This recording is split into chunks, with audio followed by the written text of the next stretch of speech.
meeting to order at 9:32 a.m. and roll call, please. Commissioners Markham, Here. Middleton,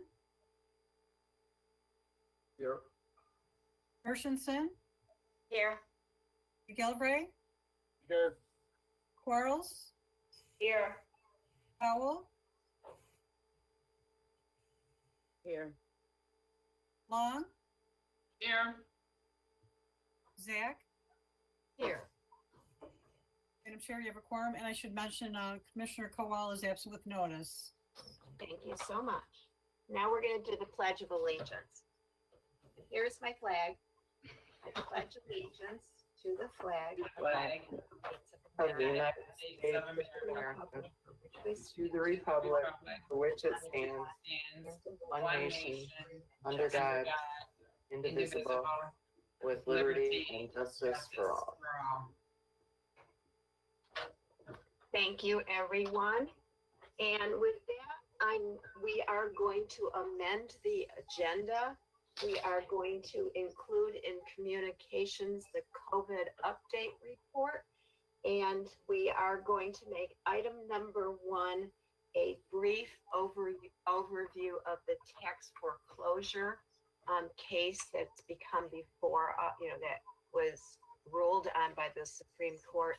And I did add that last night because I've been getting lots of different questions from commissioners about it. I thought it would be thoughtful for us to get a quick overview so we know what we're doing, what's going on. So I need a motion to approve the agenda as amended, please. Commissioner McGillivray, support by Commissioner Long. Any discussion on this? All those in favor say aye. Aye. Aye. Anybody opposed say nay. Motion carries. Is there any public comment out there? Good morning. Yes, your public comment lines are open. There are currently no callers and no online submissions. Thank you, Andrea. I appreciate that. So seeing no communications, seeing no public comment is closed. And then I need a motion to approve the communications, which includes the COVID update report.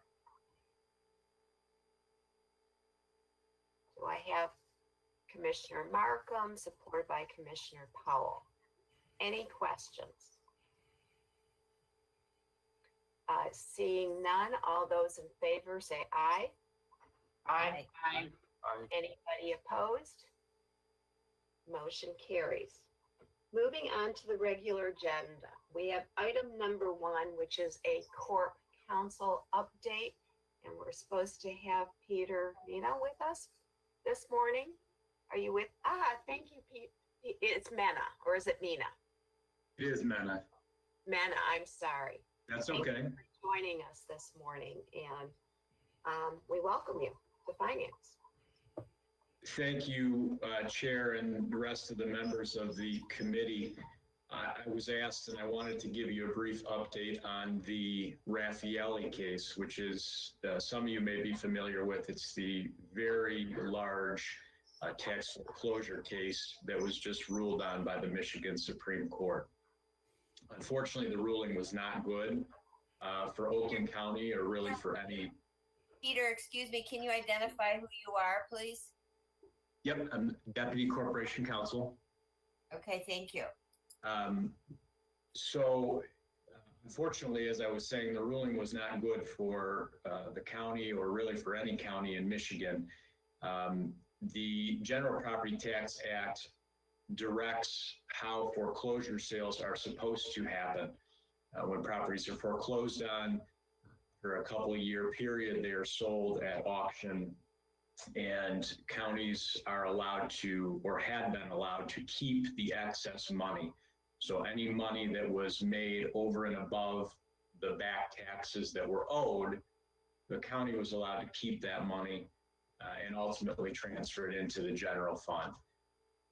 What the Raffaelli plaintiffs argued, and they filed their original lawsuit back in 2015. So this is going back 5 years.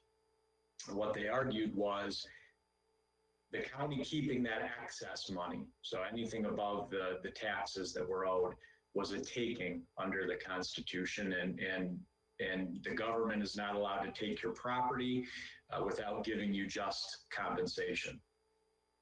Now, they lost that argument in the circuit court. They lost that argument in the Court of Appeals. And on this past Friday, they won that argument in the Michigan Supreme Court. So the Supreme Court has told us and has told every county in Michigan that if you foreclose on property and you sell it at auction, you may only keep the amount that was owed to you in back taxes, plus a few ancillary fees. Anything in excess of that you collect, you have to return to the taxpayer or the property owner. We originally got some estimates. Outside counsel William Horton from Gianmarco Mullins and Horton has been handling this lawsuit since 2015. And he originally asked the Treasurer's Office to give us some estimates on how much this may cost the county. We weren't sure originally what the statute of limitations would be, because that was very dependent on what the Supreme Court might use to rule on this case. The original estimates went back to 2013, and they were anywhere in the nature of 34 to 39 million. Given the ruling that we got on Friday and the way that the Supreme Court entered its ruling, relying on the Michigan Constitution, we are very concerned that that estimate is actually low, because we are going to now probably have to go back to 2009 if this is certified as a class action, which it likely will be. We will have to go back to the 2009 foreclosure sale and attempt to refund any property that's sold for excess of the taxes owed. And that is likely to be in the $40 to $50 million range. The Treasurer's Office is currently putting together a spreadsheet of all of those individual properties. Right now, all we have is a general idea, because we know a net. We know what they made from the foreclosure auction, the property, the tax sale, and what was owed in taxes. So we know the net amounts, but they still have to do the work of breaking it down by individual properties to get us an exact amount of money that we're looking at. This is going to be a several-month process, and it's probably not going to be completed even in 2020. It's probably going to take several months into 2021 before this process is completed, and before all of the possible plaintiffs can be identified, and before we really know exactly how much money is going to have to be paid out. And so I wanted to keep it brief. I know that the rest of your agenda is very lengthy. We could probably spend 2 hours on this, but we should not do that for sake of your time, but I am happy to answer any questions that you might have. I had one. So I just want to let commissioners know that Commissioner Woodward and Gingell there is going to be a study group on this issue. Looking at it and making recommendations coming up. So we are going to be looking at it, more thoroughly as the county commission. But I do want to recognize Commissioner Long and then Gershenson. Okay, thank you, Chairwoman Zach. Peter, so before 2009, Helene, Zach, and I don't think we've ever seen this. Do we have not this practice? Did we not do this? Is this something we started in 2009 that we're only going back to 2009 for the refunds? Or I don't remember ever. Is this the first we discovered it? And did we just start doing this practice in 2009? I guess I would like to know. Sure. Commissioner Long, the practice has been ongoing since 1999, which is when the General Property Tax Act was amended. The reason that 2009 is the relevant date is because the statute of limitations is 6 years, and it goes back from when Raffaelli filed his case, which was 2015. So the reality is this has been going on for 15 years. No one filed a lawsuit on it until 2015. Okay, thank you.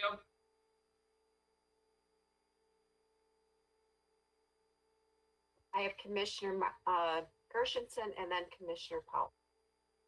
Thank you, Peter. My question is, you mentioned in the very beginning that money gets transferred into the general fund. I thought it went to the tax delinquent fund. Yes, as an initial step, it does go to the DTRF because it has to cover some of those fees and any chargebacks that may have happened. But ultimately, it's my understanding that after a couple of year process, the money is allowed to be transferred into the general fund. So where it sits now, I personally do not know because I'm not a budget expert, but it is allowed under the statute. Okay, thank you. And then at some point, Commissioner Zach, I'd like to know if we have this money and where this money is and how this settlement is going to be handled. Thank you. Trust, we will definitely be bringing it forward sooner versus later to, what's the Well, plan. those are some questions that we're getting. No question. And so I don't have the answer yet, but we will certainly add it to the agenda sooner versus later. Thank you. Commissioner Powell. Question, Peter. So the 40 to 50 million net amount that you're talking about, that's just what the Oakland County is going to be responsible for, not the entire county. Oh, wow. And then, Correct, sorry, I should. This was a statute that was put in place by the state that the county, we just had to mirror and follow it because that was stuff that was set by the state, correct? Correct, Commissioner Powell, and I should answer your first question verbally instead of nodding my head. Yes, that's just a county figure. Statewide, each county is going to have its own number. And the answer to your second question is yes. This is a state statute. Every county in Michigan followed, or prior to Raffaelli, followed that statute. Okay, thank you. Thank you. Do I have any other questions? Commissioner Gershenson. Yeah, I thought, Peter, that this was at the discretion of the treasurer, whether or not to pursue this. So there's two parts to that, Commissioner Gershenson. There is whether the treasurer has discretion to actually foreclose on someone. And there's some statutory language and some potential legal discretion for the treasurer there. But Raffaelli deals with what happens after the foreclosure is done. So Raffaelli's a case where the treasurer, I'm sure, would have worked with Raffaelli through the process. Raffaelli never came forward, and then the foreclosure happened. It was done with, and once that happens, the property has to be sold. Or they at least have to try to sell the property. Thank you. Thank you. Just, Peter, quickly, when you say the treasurer had discretion to close on someone, could we have created some policy giving him discretion? Is that, the discretion in the legislation, the state legislation, does that allow him to say, I'm not going to close on someone for $8? What's our legislative authority here on policy? Well, Commissioner Zach, I think there are a lot of questions surrounding that, and I would not be comfortable giving you the legal advice in this forum because there are so many issues that go into that. What does the statute say?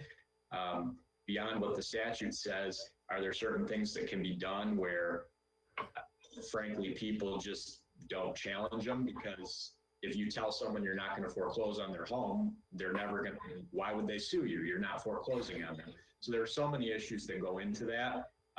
It's just not an easy answer. And that's why we're going to have the study group to look at that and hopefully understand it better. Any other questions? Thank you so much for joining us today. Thank you very much. Appreciate it. Okay, with that, okay, I got to pull up my agenda. Okay. Forgive me, it went to sleep. Okay, so the next item number 2 now, Economic Development and Community Affairs Strategic Plan Informational. That is going to happen, I believe, at 11 a.m. because we're going to have the consultants from on this process, and they live in California. But we're going to move into the budget overview first, and then we will work through the Economic Development and Community Affairs presentation. So do I have Mr. Carlson and Lynn Sonkus on, please? Yes, you have us here. We're in the Toffolo room over at the Executive Office Building. I'm socially distanced. I'm sitting here with Lynn Sonkus and April Lynch. So we're prepared to have this conversation. I believe Abe Heber is on the line as well.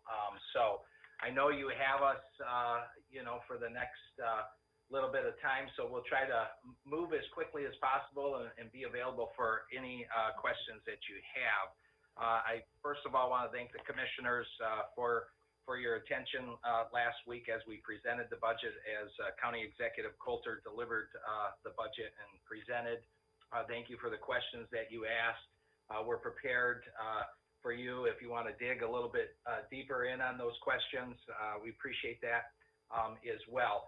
One of the things I did want to just talk about just briefly is I was given the COVID crisis that we had, our time schedule got a little bit disrupted. So I would have preferred to collaborate a little bit more with the Board of Commissioners over the last couple of months in preparing this budget. But unfortunately, we weren't able to do that as much. However, we were able to collaborate with the different departments and elected offices. We did have a series of meetings with them. And that was outlined in the budget presentation last week. And I was pleased, we were able to sit down with every department and every elected office, with the exception of the prosecutor's office. We were not able to connect with them. We did try a couple of times to coordinate with them. So I wanted to make you aware of that.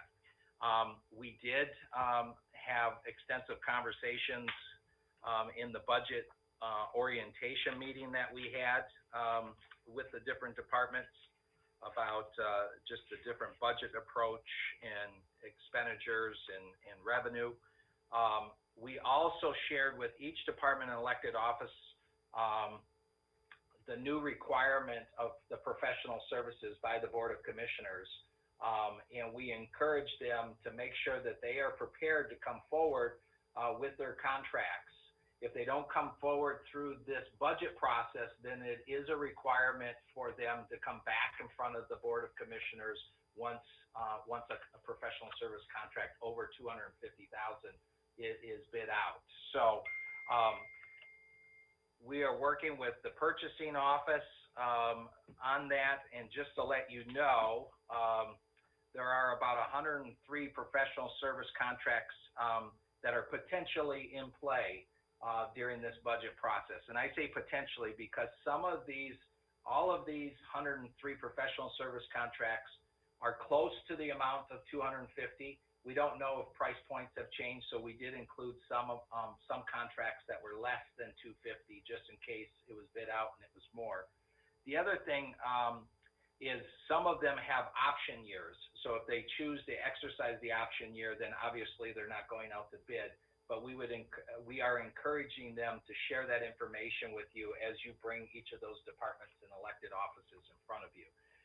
Just as way of kind of a high level, Water Resource Commission has 40 professional service contracts that are greater than 250,000. So, and that is by far the most. Most of everybody else, Health and Human Services has 8 contracts, facilities, maintenance and operations has 7, IT has 15, HR has 4. So each of those departments and divisions, as they come forward, should be talking about these contracts with you. So I wanted to give you that awareness and prepare you for that.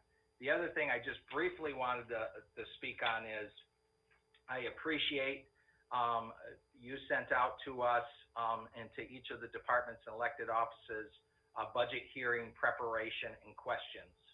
I did have a conversation with Madam Chair in regards to these questions, and we appreciate this. This is about the departments and elected offices to think and be reflective on these questions of what they're doing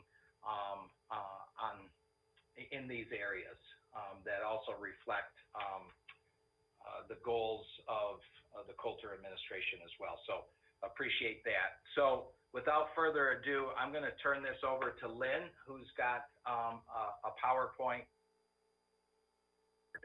Are there any questions before I turn it over to Lynn? Okay, good morning. Can you hear me okay? Yes. Okay, I'll take that as Yes. yes. All right.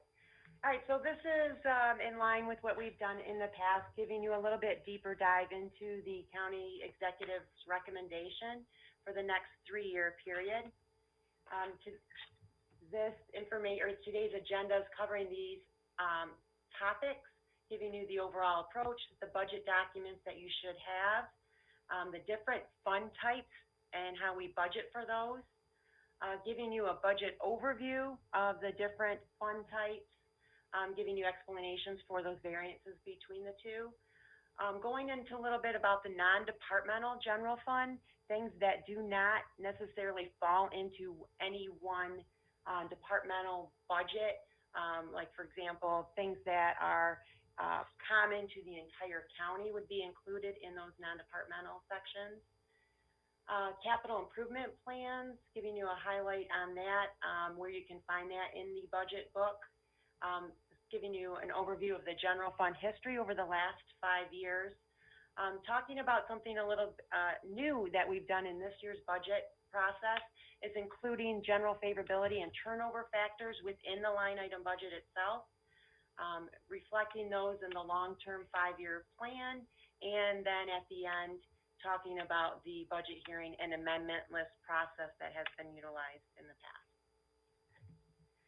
So this next slide basically covers reflects the key points that were made during the county executive budget presentation last week, indicating that the county's budget process is a long-term approach, looking to maintain the required fund balance limit or threshold that we have set with a fund balance policy, and to maintain financial stability. With the concentration of utilizing fund equity limited to only one-time spending or operational efficiency needs versus for any type of use for ongoing operations. This we'll get into a little bit later in the presentation, talking about where we have placed those general favorability and turnover factors into the line item budget. And as mentioned during the budget presentation last year, the start of an establishment for key performance indicators for departments to utilize. That will be coming up with HR doing some presentations and trainings later this year. So you should have each received a copy of what is referred to as the line item budget. Not being on camera here, I can't really show you the book, but you're familiar with it. It should be the book that you have in a large binder. Three-ring binder, it's a large document over 600 pages. You should also have a copy of the categorical analysis and budget highlights document. That explains the variances from one year, budget year to the next by budget category. And our budget control categories are personnel, operating, and internal support. And you'll see throughout that categorical analysis document that you'll see some common explanations within departments. So for example, IT development and maintenance department charges for the general fund, general purpose operations are all budgeted in the non-departmental section of the general fund. And those are reappropriated at the end of each quarter. So if you're looking at the line item budget book and you see an actual charge to a department, say circuit court for maintenance department charges or IT development, and then in 2021 you see zero, that's because again, budget is placed for those general fund, general purpose operations within non-departmental and reappropriated to the departmental to the departments as it's used during the fiscal year. Just some highlights for the 2021 salary information. The 2021 budget does not include a general salary increase for the non-represented employees. The overall fringe benefit fund has had a rate reduction based on available equity within the fringe benefit fund, and it reduced its overall charges by about 7.1 million, I believe, with an impact to the general fund of about $5 million. This reduction does not have an impact on employee benefits, so just to point that out. The placeholder that we have in there for the compensation study has been moved from 2021 to 2022.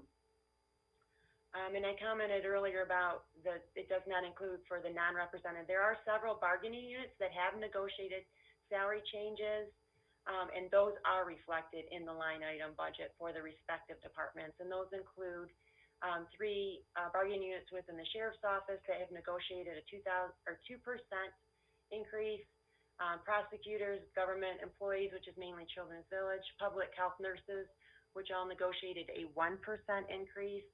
And I believe I have another slide further down that the Oakland County Employees Union did not include a wage increase or a salary increase, but did include a 1% increase in their defined contribution retirement plan.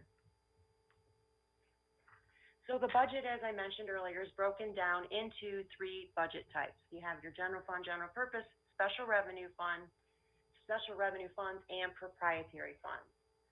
So with general fund, general purpose, this is primarily covers most of our governmental operations, for departments, it includes the general fund, the child care fund, and the social welfare fund. The county is responsible to cover the match for the child care fund that's not covered by the state. The general fund, general purpose area is primarily supported by property taxes, charges for services, intergovernmental revenues, and transfers from other funds. Special revenues funds, those are primarily grants and special purpose funds. That's the lowest level of discretion. It has to be used for a very specific purpose. The impact on the general fund, general purpose operations would only come about if there was a required grant match.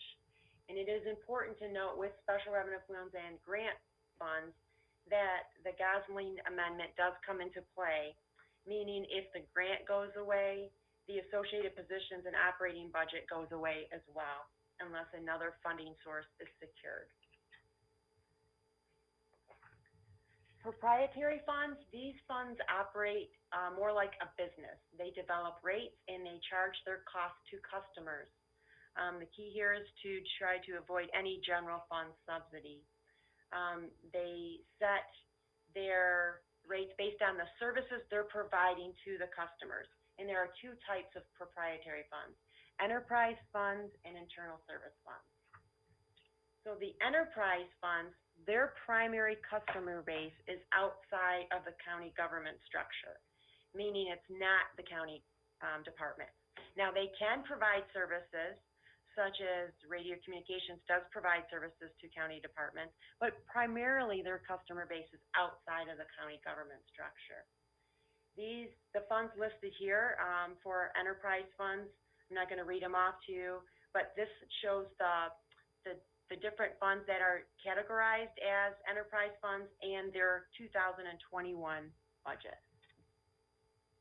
And I will note with under Water Resources Commissioner's Office, they have sewage disposal systems and water and sewer trust funds, which the sewage disposal systems are more of the wholesale funds that provide services to the water and sewer retail funds.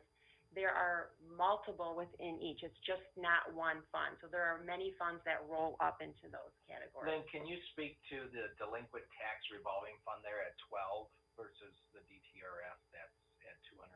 So that is their annual budget. It's Okay. 12.6 million. The total fund equity within the DTR fund is about 201 million. Okay, So this represents their annual budget. okay.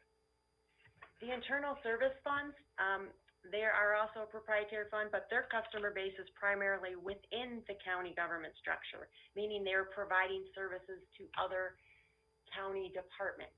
Again, some of these funds, such as IT, can provide services to outside of the county department, but their primary customer base is within the county structure.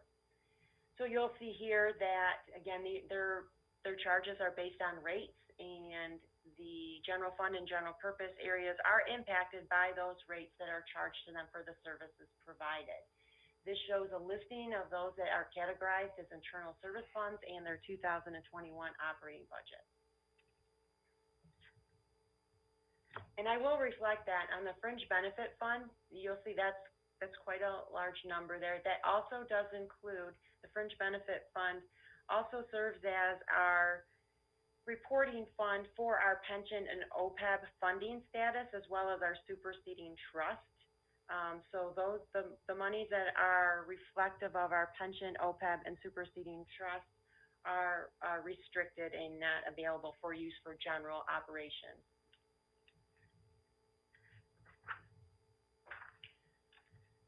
Okay, so now we're going to get into showing you the balance. And some of these slides are reflective of what has been presented in the county executive's budget overview last week.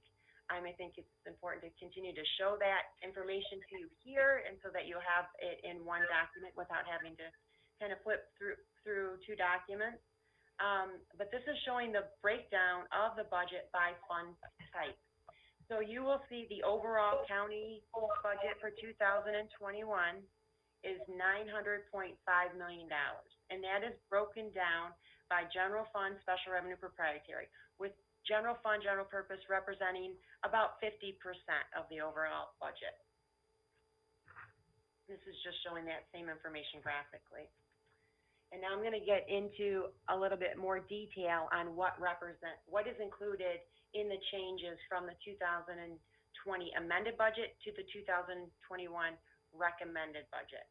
So again, all funds for 2021 equate to roughly $900 million.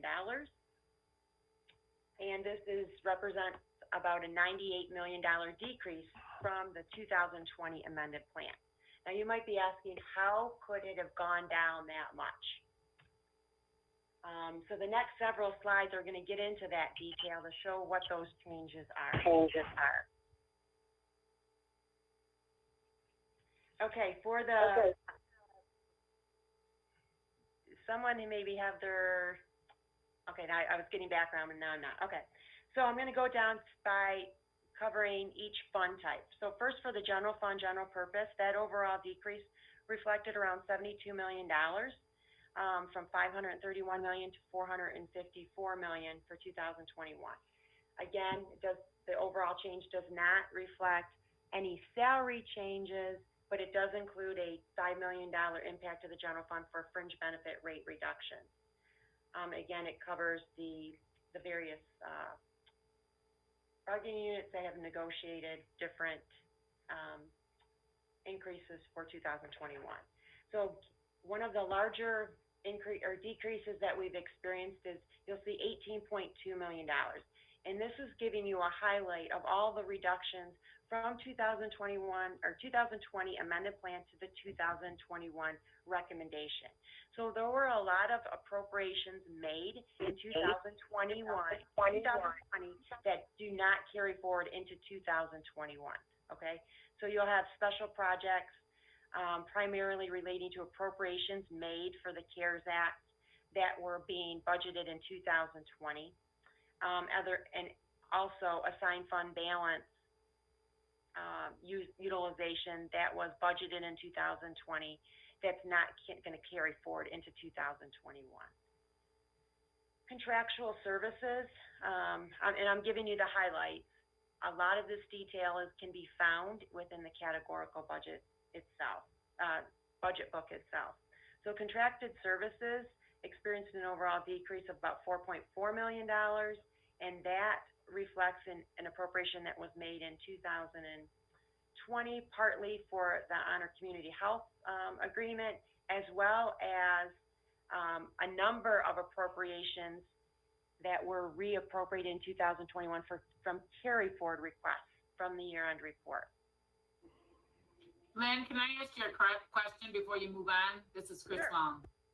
On contracted services, the decrease, what were we able to use? How much money from the CARES fund for Honor? If I'm reading it right, we use money from CARES Act funding or appropriation for Honor Community Health. What type of things were we able to, what came from that? No, that was not. This is giving you all of the explanation for that $4.4 million. Honor Community Health was part of it, as well as appropriations that were made for CARES Okay, Act. so that's not the decrease. The 4.4 is not a decrease. That's the amount, total amount. Oh no, that's a reduction.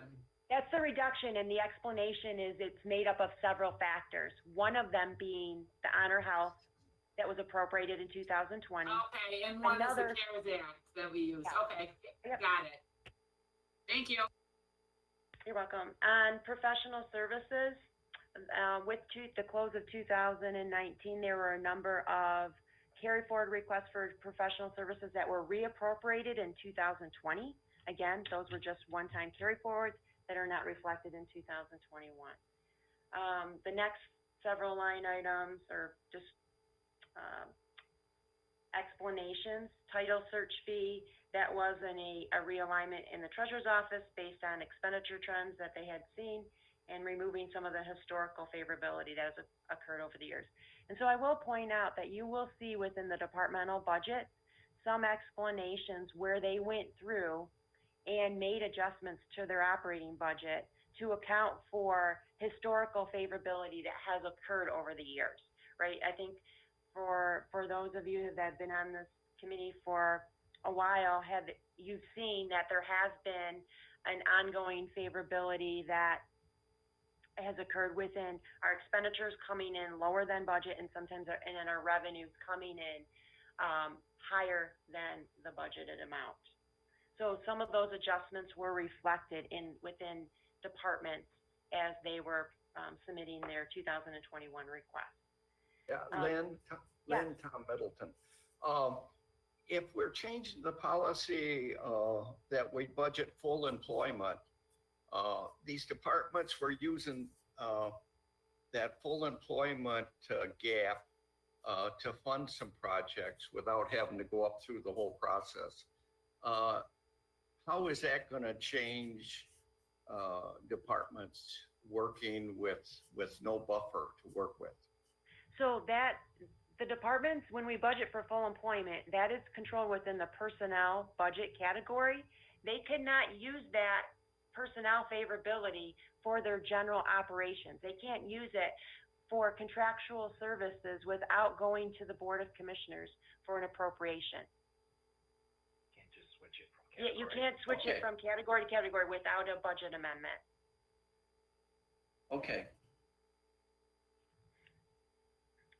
The next one, private institutions, and I don't think I'm going to read all of these to you individually, but that was another one that was removing some of the historical favorability that has occurred over the years. While there were some reductions, there were some increases as well. And the increases were largely for the contingency portion of the child care fund, where funds were utilized in 2020 for certain operations. Those were one time in use and will not carry forward. And then there's also the restoration of the contingency line item for grant match and the contingency line item itself.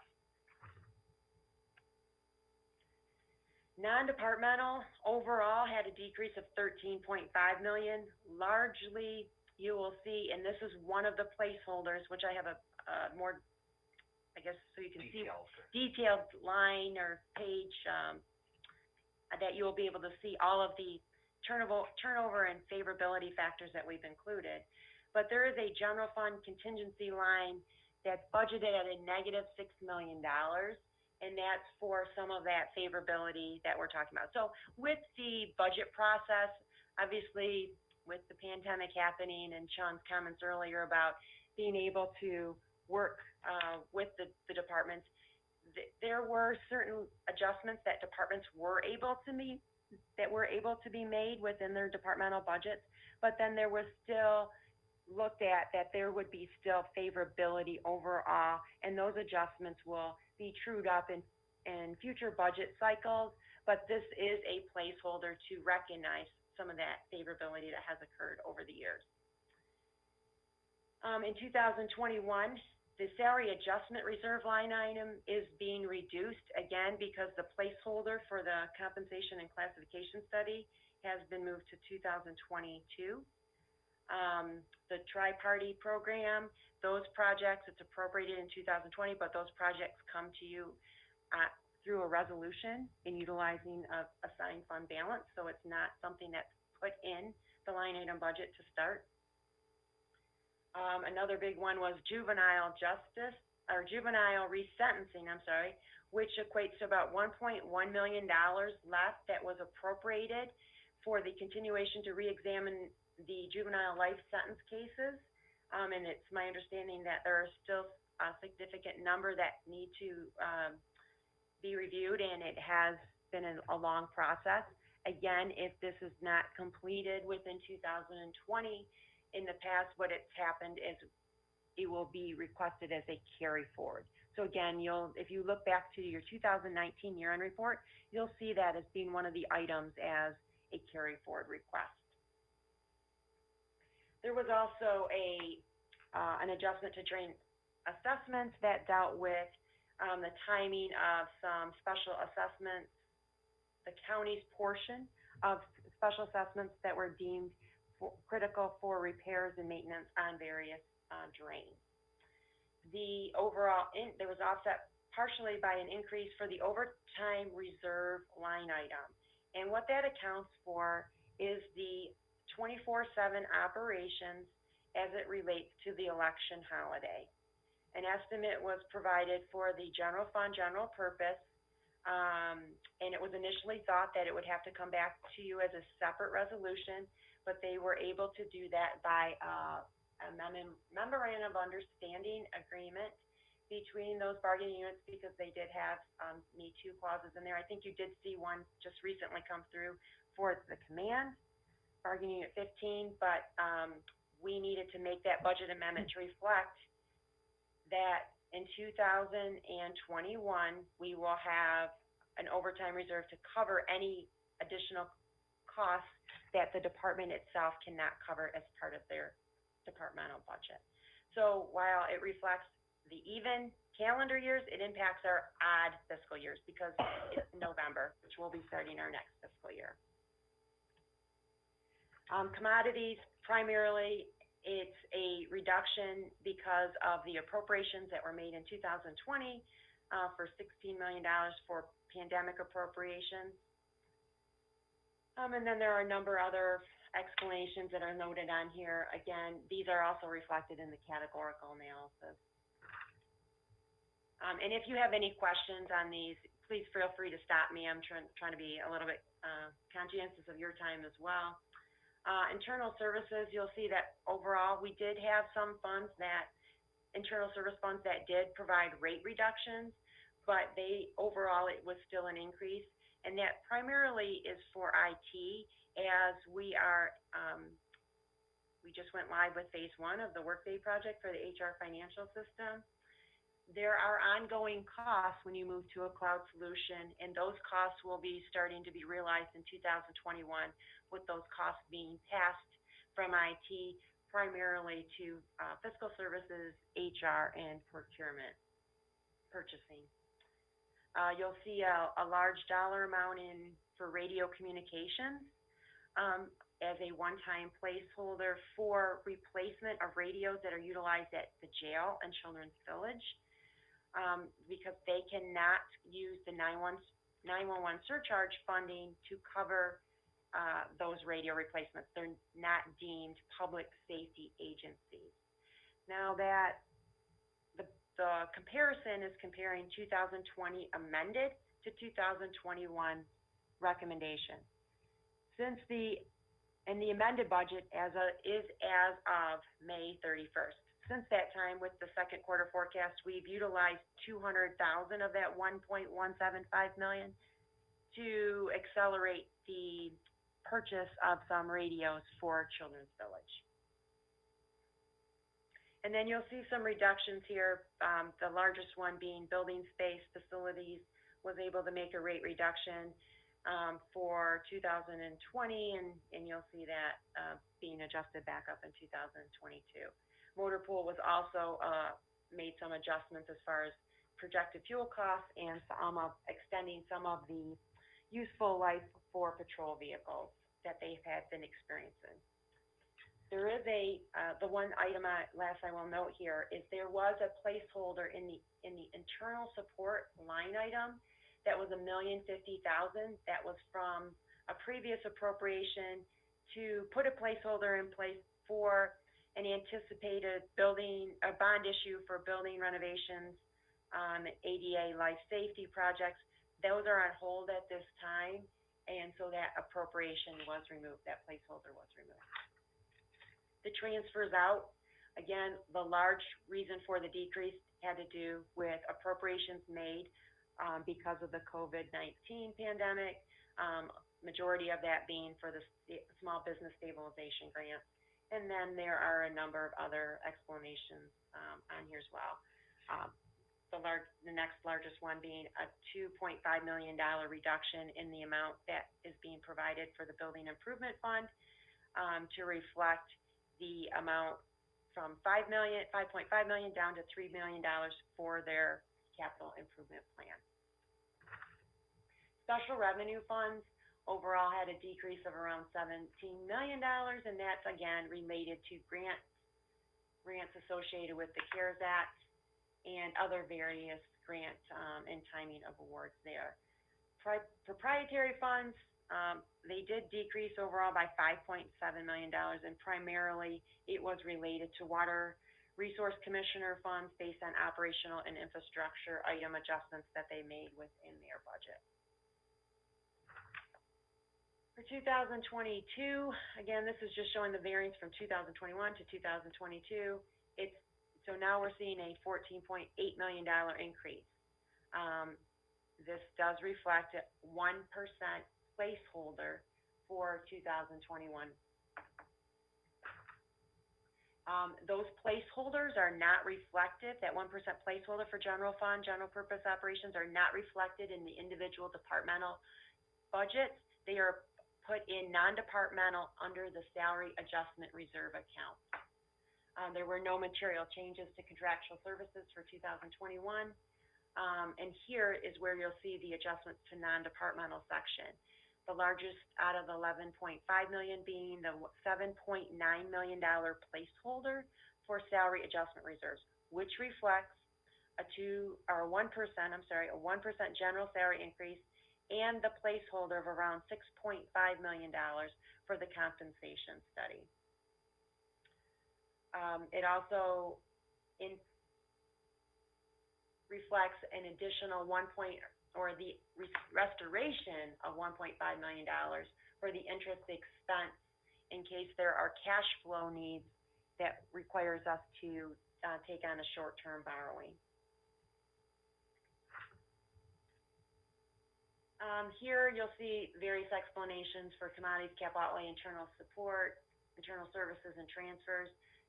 The largest change being an overall increase for internal services related to building space costs. So those rate reductions were made one time for 2021, and those will be reviewed on an ongoing basis to see if those adjustments can continue in the future. But for now, 2022 reflects an increase for that area. No material change for special revenue funds, and the proprietary funds increase a small amount of $1.2 million. 2023 overall $5.7 million increase, and again includes a 1% placeholder. You'll see that reflected in non-departmental section, which includes the salary adjustment reserve. It also talks about, the increases in the adjustments having to be made for the overtime reserve related to the election holiday. Also with commodities, there was a budget amendment that was done with the adoption of the budget a couple years ago that had us adjust election supplies to increase those election supplies in even fiscal years. So this is reflecting an adjustment because it does reflect the needs of the clerk elections department based on the appropriate year. So in this particular case, it would be a reduction, but every other year it is increased by the $225,000.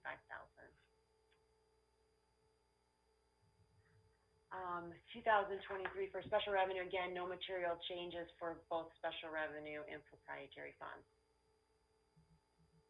Now this is going to get into a little bit more, showing you the general, again, this is a slide that was reflected in the county exec's budget presentation, showing the general fund, general purpose revenue by source, and the largest source of revenue for the general fund is property tax, with coming in about 55% of the overall. So again, property tax is the largest revenue source, and the 2021 budget reflects $251.1 million of property tax revenue. This budget assumes for 2021 a millage rate of 4.02, which is the same millage rate that was levied for 2020. And if you look at introduction page 19 of the line item book, you will see the long history that the county has of trying to stay ahead of the Headley rollbacks. So trying to levy below the maximum authorized so that we don't get into a situation where we're, 6-7 months into the year realizing that the maximum authorized may be below what we assumed in the budget. So then this chart or this slide is actually reflecting what the assumptions are that are included in the 2021 to 2023 budget, and it shows that the millage rate is anticipated to be dropped 4.01 and in 2022, and in 2023 down to 3.97. Now these, like it has been done in the past, these are evaluated with each fiscal year. Dave Heber and his office does a great job of working on these projections, and if you look at the history of the property tax revenue projections, that itself has been always very close. So there's not been large variances there. So we feel fairly comfortable that we can rely on these estimates at this point. But again, it will continue to be monitored as time goes on. And you'll see that the property tax revenue assumptions also assume a 1.8% increase, and those are adjustments to real property values. Previously, it was at 4.25%, And the adjustments were made largely because of the uncertainty with the economic conditions surrounding COVID. Also, Dave did provide me some information to let you know that for every 0.01 mils, it equates to roughly $630,000. And for every 1% increase in taxable value, that equates to roughly $2.6 million. So again, our property tax levy for the county is a July 1st levy, meaning we're already basically 9-10 months into the year before we issue those property tax bills. They are collected with a due date of September. So basically, we're living off the revenue stream from the prior year. So it's very important that we stay ahead and build in some of that little bit of cushion to levy below the maximum authorized so that we do not run into an issue. Again, the county exec recommendation for 2022 and 2023 does include a $1.5 million interest expense placeholder in case we did have to issue short-term notes or purchase short-term notes so that we could cover our cash flow needs. We also receive personal property tax loss reimbursements. Now, these are not categorized in property tax revenue. They have to be reflected in a line item called Local Community Stabilization Share as directed by the State of Michigan Chart of Accounts. So you will see this reflected in the intergovernmental revenue section of the line item budget. This reimbursement is not guaranteed. We do have a budget of $2.25 million that we have included and represents receiving 100% reimbursement. Now, in the past 3 years, the county has realized excess distributions from the state of Michigan, but we cannot continue to bank on those excess distributions. It's a rather complex calculation. So we do, like I said, budget for at this point 100% distribution. And if we do get any excess distributions, those will be received in May of the following year. So in May 2020, we received excess distributions that related to 2019, and that was $1.2 million.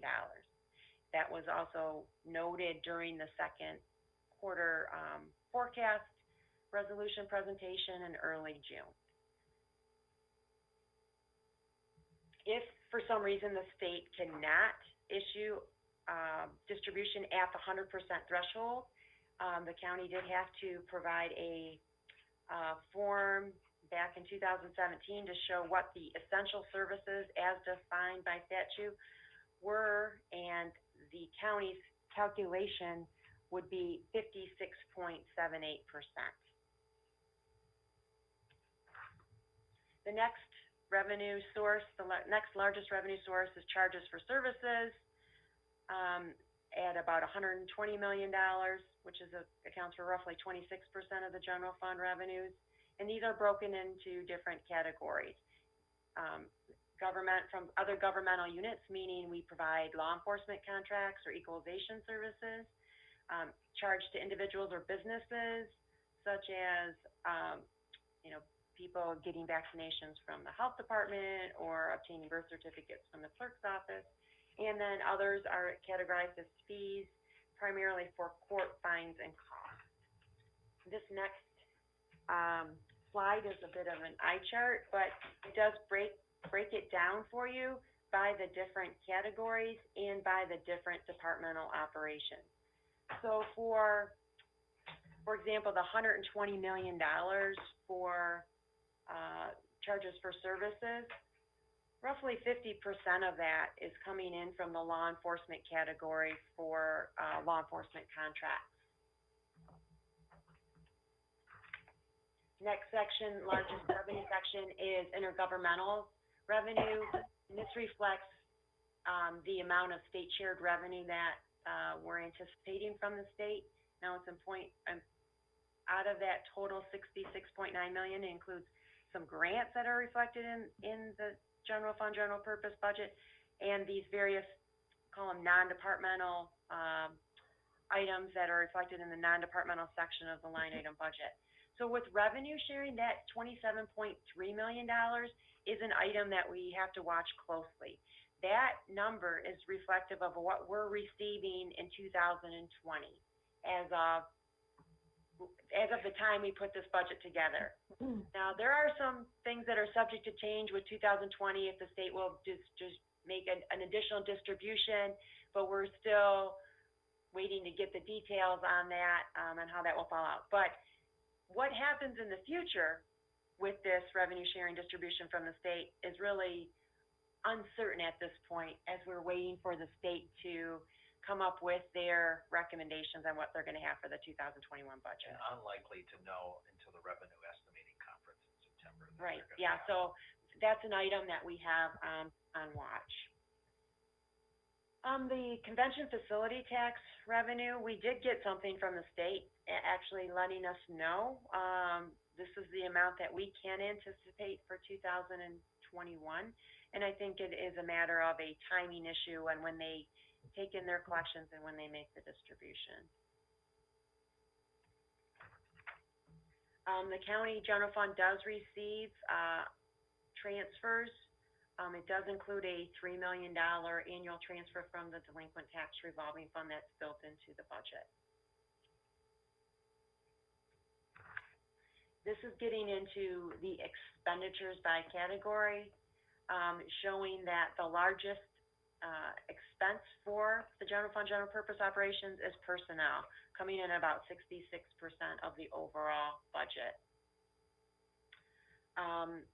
Again, the budget is controlled at 3 categories: personnel, operating, and operating would be your contractual services, commodities, capital outlay, and then internal support, which would be charges from internal service funds.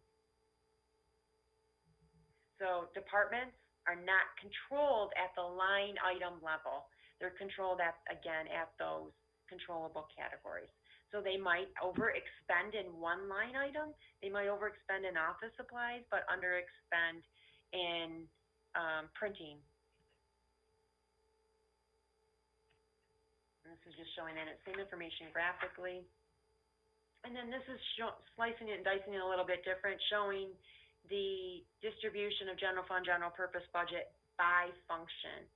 So the largest operational budget function is law enforcement, followed by county executive, administration of justice, and then non-departmental transfers, and then the general government. Just as a way of explanation, law enforcement includes which department? Sheriff and prosecutors. Administration of justice would be the courts. The general government area would be the clerk, treasurer, board of commissioner, and then the county executive obviously would be the various county executive departments. So this is just giving you a reference point so you can see what pages you can refer to in the line items, the detailed line item book, as far as non-departmental. Non-departmental is broken down into 2 sections. 901, which is the operations that can be charged directly. And then 909, bless you, is non-departmental transfers that require, they're placeholders, but they require a Board of Commissioner resolution or authority under the General Appropriations Act to redistribute those funds to the department. For example, overtime reserve would be one of those areas. And that within the General Appropriations Act, that is allowed to be reappropriated by the county's fiscal officer, which in this case would be reflective of the management and budget director, or in the absence of a management and budget director, it would be the deputy county executive that oversees management and budget. Capital improvement section, there is a separate tab within your line item book that shows all of the various shows the high-level capital improvement plan for the county as a whole, as well as the capital budget plans for the various proprietary funds. And as mentioned before, the amount of transfer from the general fund to the building improvement fund for the county's capital improvement plan has been reduced from $5.5 million to $3 million annually. And there will be, I believe, a separate presentation at a subsequent Finance and Infrastructure Committee to go over that capital improvement plan in more detail.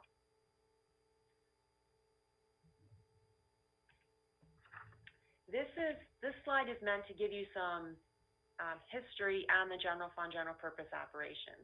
So it's kind of broken down into two components. And this slide has been utilized in previous presentations. Previously, it just showed what was the net change in fund balance by each fiscal year and what was the personnel favorability realized for general fund, general purpose. So and with this slide, I'm actually showing you what is the fund balance at the beginning of the year, what was the change for that fiscal year, and what the ending fund balance was. So you'll see over the years, there's been some increases, some reductions, and with the personnel favorability, you'll see that in the past, we have always budget for full employment. All positions are still continuing to be budgeted. However, we are building in within the line item budget, within non-departmental, a placeholder to recognize some of that favorability, because we will not achieve, it's just physically not possible to achieve full employment. And then that placeholder in the past has been reflected in the fiscal plan at $8 million. That has been bumped up for personnel to be $10 million. And I'll show you that on the next slide. Just getting into the net change in fund balance. So you'll see in the past there's been operational favorability that has caused the fund balance to either increase or there have been reductions, and those reductions have been primarily related to one-time type uses. For example, in 2016, there was it included a $7 million pre-funding for the animal control debt service. And in 2018, that $19 million reduction was related primarily to the appropriation that was made for the replacement of the HR and financial system. That was around $14 million, as well as there were some other appropriations made in that year for various security projects. So obviously, with all of this, we are including some favorability placeholders. The COVID-19 pandemic impact is kind of, I'll say, thrown a little bit of a monkey wrench in there because it's added some uncertainty into, obviously, some of the projections that are in the future about what's going to happen with the distribution from state shared funds, such as revenue sharing, what's going to be the impact to overall like court collections or property tax collections, the timing of that. So this is a reflective of a copy of a slide that's in the line item book under non-departmental transfers, and you will actually see the placeholders that are incorporated into the line item budget. So there's $10 million reflected of personnel savings anticipated because of the historical favorability that has occurred over the years, as well as the hiring freeze that's in place. And if you go back to the previous slide, you'll see that in 2019, that realization of favorability was about $12.5 million. And we have a placeholder of that favorability being $10 million for 2021 through 2023. There's also, if you scroll down, if you look at the bottom, I highlight it in yellow, there is a general fund contingency, negative $6 million.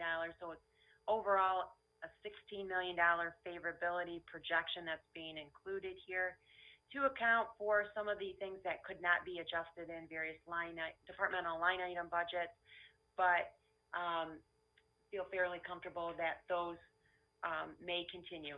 That favorability could have either came from revenue favorability that was realized as well as favorable expenditures when comparing budget to actual. And then this is just a little get more into the narrative of what's being included in those placeholders as far as the long-term or long-range fiscal financial plan is concerned. It's telling you, letting you know over the next 5 years, $16 million for 21, 15 for 22 and 23, a $13 million overall favorability factor for 24, and 2025 has a $9 million favorability factor included. Now, again, the budget is not a static process. These things are continue to be monitored and will be adjusted as needed.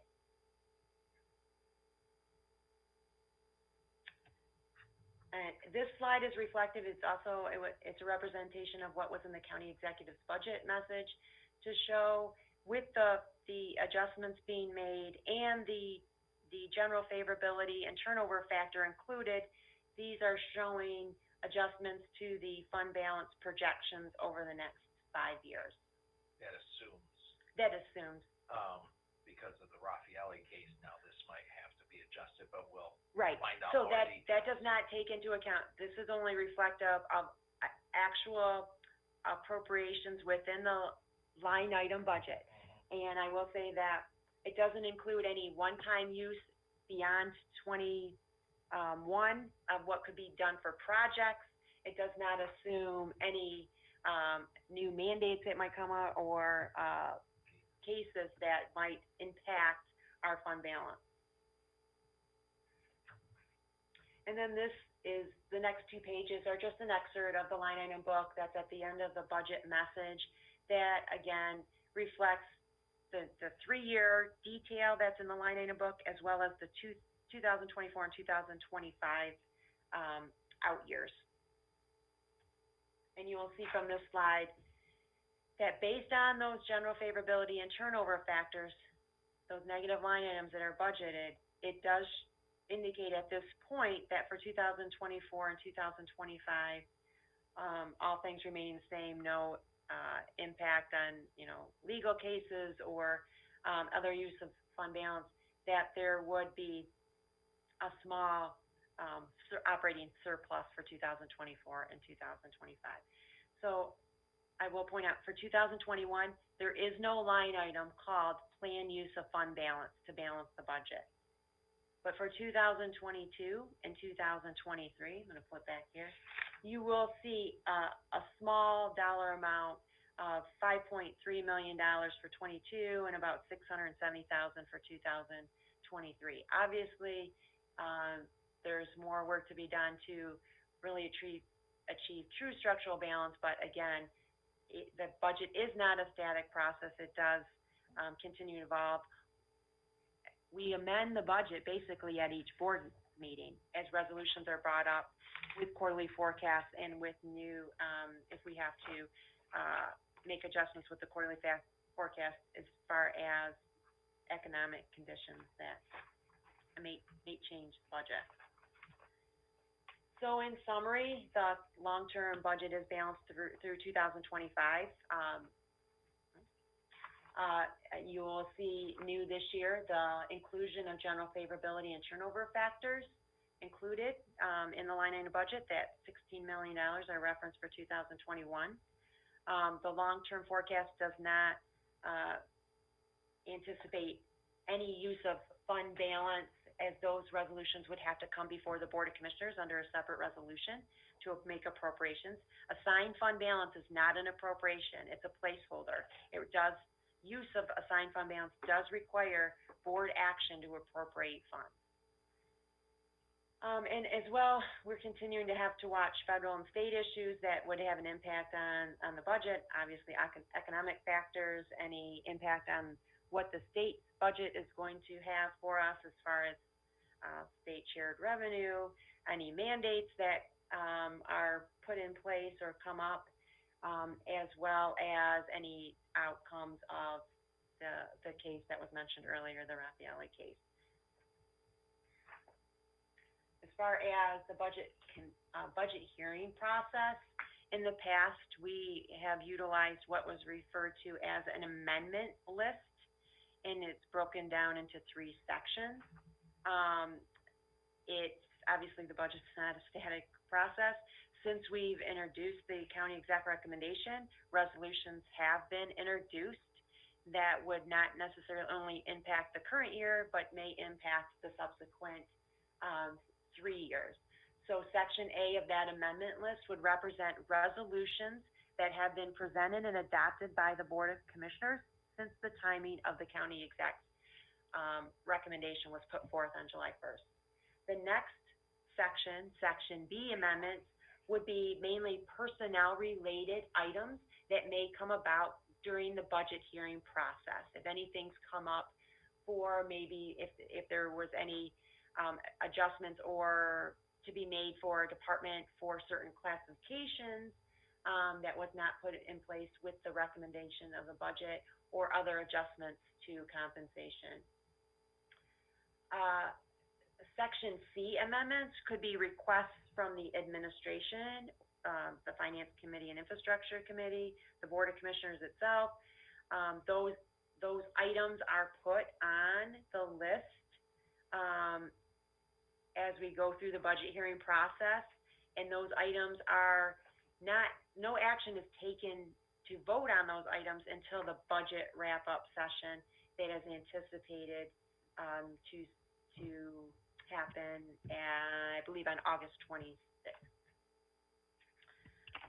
We'll have the First Amendment list to you for your Finance and Infrastructure Committee on August 6th.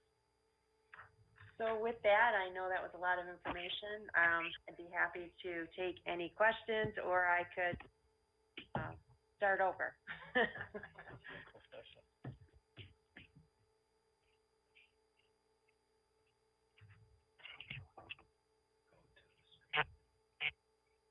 I'm here, Commissioner Quarles. Thank you, Madam Chair. In your first slide, and I apologize for that, you gave the amount that the budget had decreased by. Could you give me that number again? I apologize, I can't, I don't have a presentation, so I misplaced it. Are you talking about the overall budget? Yes, overall. Okay, yeah, it was 98.8 million. It was how much? $98.8 million. Okay, thank you. And then there are explanations by the various, just trying to get back to that slide. That's the total reduction, and then the general fund, general purpose budget decreased by $76.2 million. And there's explanations that go into that detail of why there are reductions. A lot of it has to do with one-time appropriations made in 2020, because we're comparing the 2020 amended budget to the 2021 recommendation. Okay, okay. Would we get a copy of this overview slide that you have up now? Or Yeah. was it already? We were already sent a copy of it, I think yesterday. It's in your email. It's in my where? Email, county email. Yeah, okay, I'll look for it. Thank you very much. And then Thank I you. think that it would be good just to place it on the board's website, just for a reference point for other departments if they wanted to view it as well as the public. Yeah, I I agree. agree with you. I agree. Thank you. Commissioner Powell.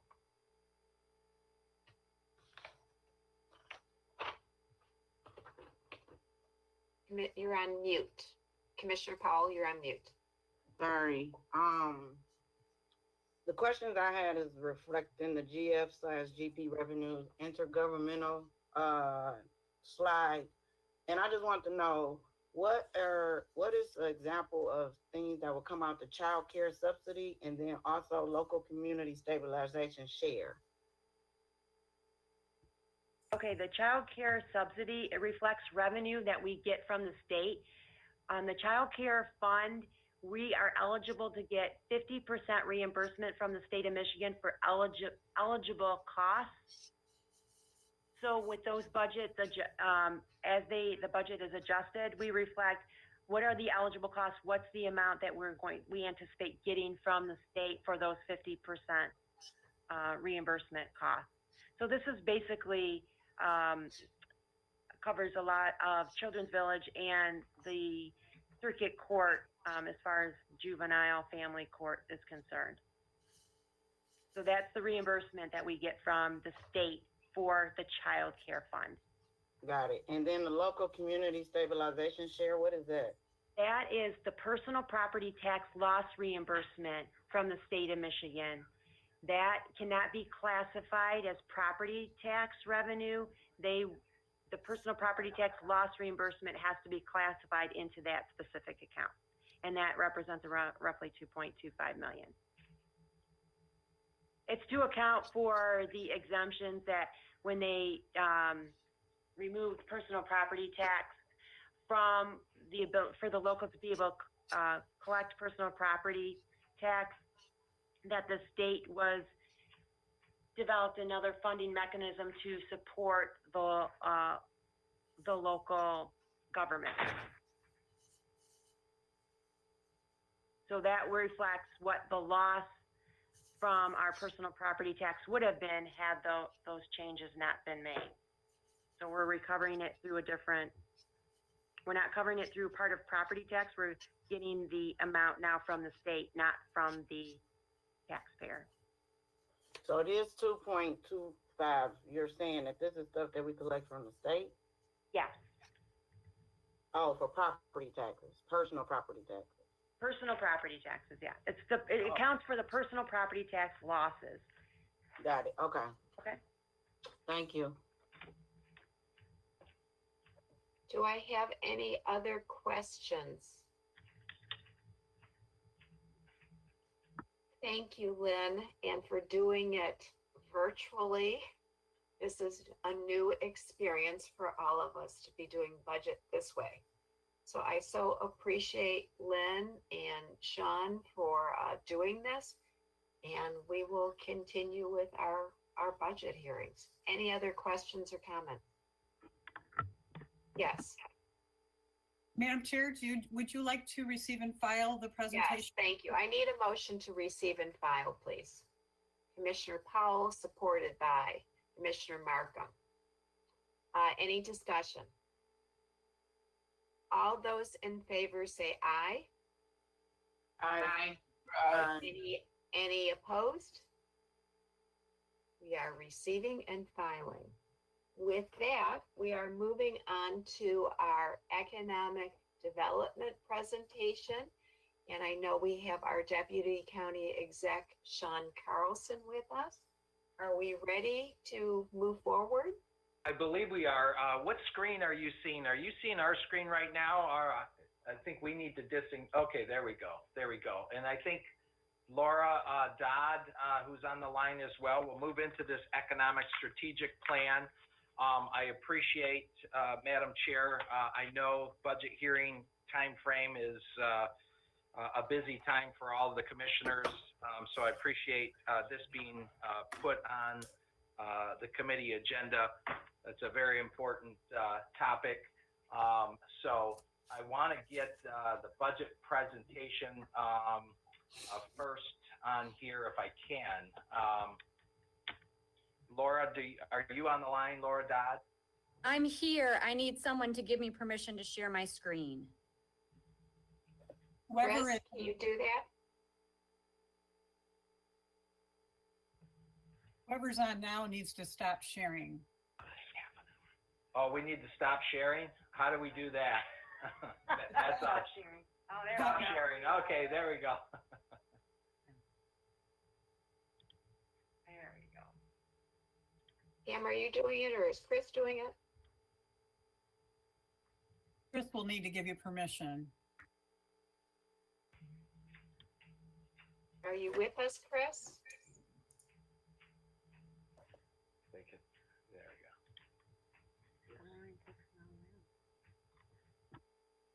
Give us just 1 minute, please. Technology. Commissioner Zach, Yes. just a quick question for you. The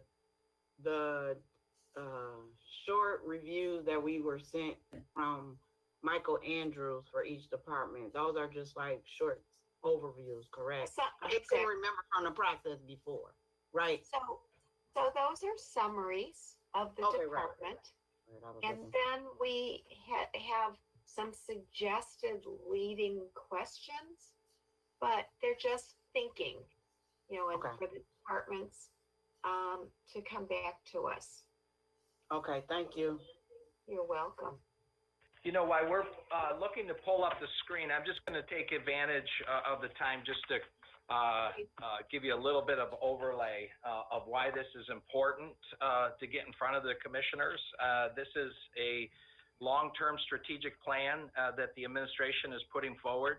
As you heard in the budget presentation last week, the economy and our economy here in Oakland County and making sure that we continue to have a robust economy is very important to this budget process. I mean, it allows us to be able to roll with some contingent punches that come along the way in life, such as COVID-19.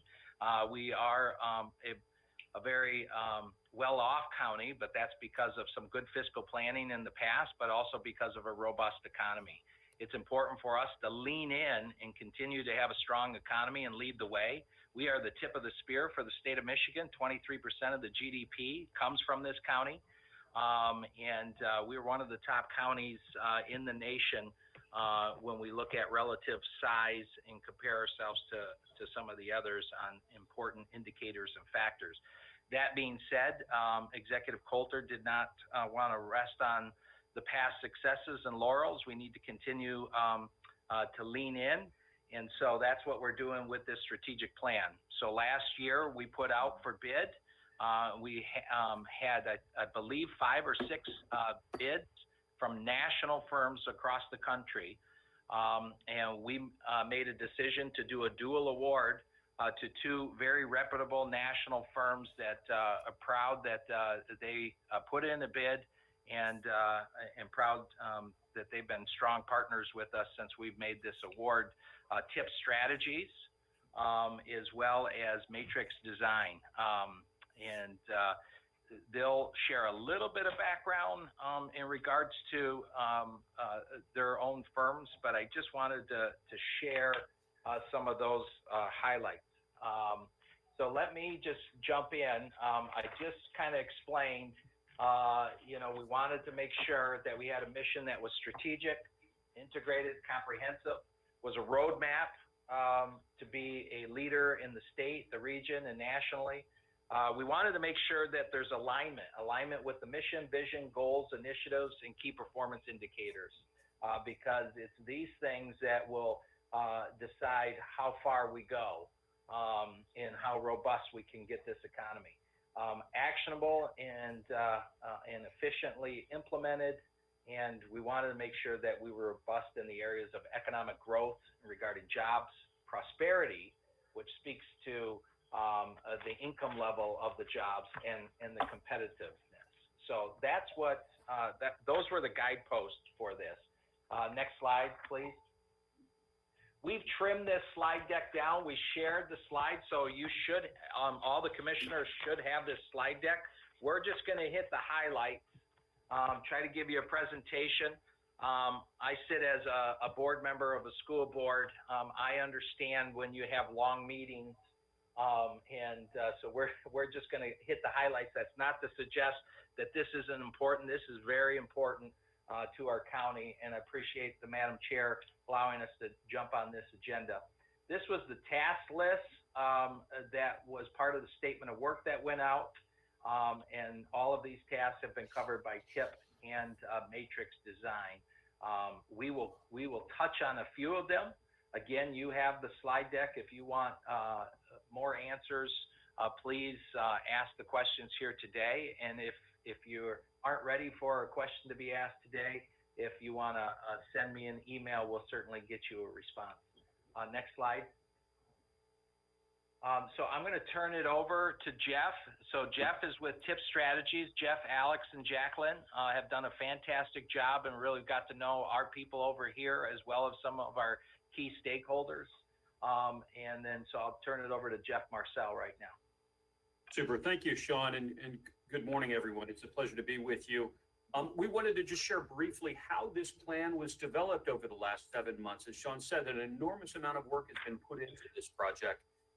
We wanted to make sure that you had a sense about, before we launched into the presentation, how we build the plan. And we build the plan based on really three things. First, what you tell us as the community, as Oakland County. We've spent a lot of time listening and asking questions of the EDCA team. We've held multiple community workshops. We've done focus groups, one-on-one interviews, as well as surveys. But then we also look at what the data tells us. We have done an extensive amount of economic and demographic data analysis. We've looked at past analysis work that's been done. We looked at targeted industry analysis, a whole wide range of statistics to help and economic data to help us understand what's happening on the ground in Oakland County. But then the third thing that we also look at is what our experience tells us. TIP Strategies, we're a 25-year-old economic development and workforce development strategic planning firm. We're national thought leaders in the field of economic development and workforce development, having worked in over 300 communities in that time frame and in over 40 different states. So we have a deep understanding of national best practices, and we brought that to this project as well. And these are the three things that really did develop this plan. And now let me turn it over to Charlie to share a little bit about the matrix and the economic analysis work that was done. Sure, thanks, Jeff. Matrix Design Group is a 20-year-old firm. We're a engineering, planning, consulting, economic analysis firm. And we're based out of Colorado, but we have a dozen offices around the country. We've done a fair amount of work up in Michigan in the past. And so we were happy to complement TIP on this effort. Our specific, we had three of the tasks, the largest of which was the economic analysis. So we wanted to put some academic rigor behind the plan and say, where is the best opportunity? What do the analytics tell us? And so we did a couple of different analyses over a 3-4 month period on looking at the industry clusters that are involved up in Oakland County. The first way we looked at that was with the standard Harvard clusters. Once we did that analysis, it helps the county understand which portions of your economy or your industries are local, meaning the dollars stay within the county, and then which are traded clusters, meaning those industries which export their product, thus they import dollars from outside the county, and those are your best opportunities to grow. For instance, in your case, the automotive work that you all do exports outside of the county. About 80% of those dollars are coming in from outside, so that helps grow your economy. Once we did the initial analysis, Sean had asked us to do a second one that aligned with the Detroit Regional Partnership clusters. Those are the 8 that you see listed there in the middle of the slide. That was specifically to make sure that Oakland understands how it fits into the region in a greater view. And so we were able to do this analysis. We looked at 5 different things per cluster. And then if you go to the next chart, we're not going to delve into the website itself, but if you all have the slides, there's a link at the bottom there. And this website that we developed, it's actually an Esri story map where you can read about each of the clusters, and it builds the watch. It tells you the story about the impact of those, and it tells you all about the fiscal impacts. It tells you about firms entering and exiting out of Oakland County over time. And then if you get to the bottom, if you don't want to read it like a book, you can use the links at the bottom of each of the pages and just jump to right at what you're interested in. And then the final comment I'll make is we also did a very detailed workforce assessment. We work with a partner called Able Operations, some PhD economists that help us with that.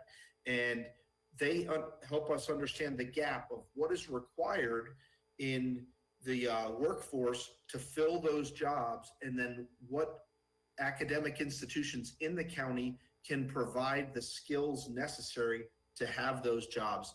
And that is all laid out in this website in a very user-friendly way where you can click on various icons and see which universities provide the training needed and that type of thing. So I'll cut it off there in the interest of time, but there's a lot there for you all to explore. Good morning, everybody. My name is Alex Cook, Senior Vice President with TIP. In addition to the immense amount of quantitative analysis that both the Matrix Group and TIP performed during this engagement, we also engaged in a substantial amount of stakeholder input or qualitative input. This slide really highlights the key activities over the course of the engagement that we engaged in terms of stakeholder engagement. We had, back in January, we had 3 community workshops organized around workforce development, business and industry, and cities, villages, and townships that were very productive, included breakout sessions, included some real-time polling, and we found very useful. We followed that up in May with a lot of the same participants and did 5 virtual town halls that really focused on asking folks for their input on the county's response to the COVID-19 pandemic. We had a number of meetings with staff members across all of the EDCA business units. We conducted roundtables with a number of key constituencies and industry representatives throughout the county. We had an online survey that we sent out to the participants in the January town halls to get some additional input and have them prioritize some of the ideas and the recommendations that came out of those town halls. And we also surveyed the EDCA staff to get their input on the strategic plan as well. So that led into the SWOT analysis, which stands for strengths, weaknesses, opportunities, and threats. And much like the overall planning process that Jeff described about what goes into it, what informed our SWOT analysis is what the stakeholders told us, what the data told us, and also our national experience and our own sort of eyes on the ground in Oakland County based on our work around the country. So we lay out the SWOT analysis in maybe a new format that you haven't seen before. We really feel like you can't just do a SWOT analysis without looking at the context, what's going on in the region, what's going on in the state, the nation, or around the world, because so many factors can influence your economic development environment that you may have some more control of, but some of these things you may not have a whole lot of control of. So that's why we presented this way, using these concentric circles and these quadrants to show that. And I'll illustrate a couple of highlights from the SWOT table. So for instance, on your strengths. So obviously, and I think this is appropriate for this committee, your financial position in the county is a very strong position. The county fund balance, your AAA bond rating, obviously provide a lot of strength. You have a lot of resources that you can allocate to economic development, and then also outside parties will look to the financial strength of the county as something that is positive in their site location analysis. Next slide. In terms of some of the weaknesses, a couple things that jumped out to us. Lack of regional transit is something that we heard throughout the course of the engagement, probably something that you're very familiar with as well. Also, I want to touch on the weak regional alignment. Traditionally, Oakland County may not have partnered as closely as it could have with some of the other organizations and public entities in the greater Detroit area for economic development. And so we really feel like there are additional opportunities that and we recommended in this plan that how Oakland County can partner with other organizations so it doesn't perhaps have to take on all of the functions that it's currently managing. Next slide. Opportunities, a couple of things I want to touch on. Obviously, that alignment across the Detroit region is an opportunity that we feel strongly about. Another one that was, I guess, a consistent message throughout the planning process was equity and inclusion in the bottom left. I think a number of the stakeholders in our own analysis found that there are greater opportunities for Oakland County to really lead the way in strengthening the diversity, equity, and inclusion in Oakland County, and making sure that all populations in all geographic areas benefit from economic growth in the future. And then the final SWOT slide are threats. And this really highlights why we have to look at a SWOT analysis, looking at the state, the nation, and the world, because COVID-19, which is really is a global threat, is sort of the overlying issue around all of these topics that we're talking about. And that impacts, national policy, it impacts state policy, and it really impacts your local economic development policy, which informed a lot of the strategies that we recommended in terms, especially in the short term, around stabilization of the economy and the recovery going forward. Any questions on the SWOT analysis? Thank you.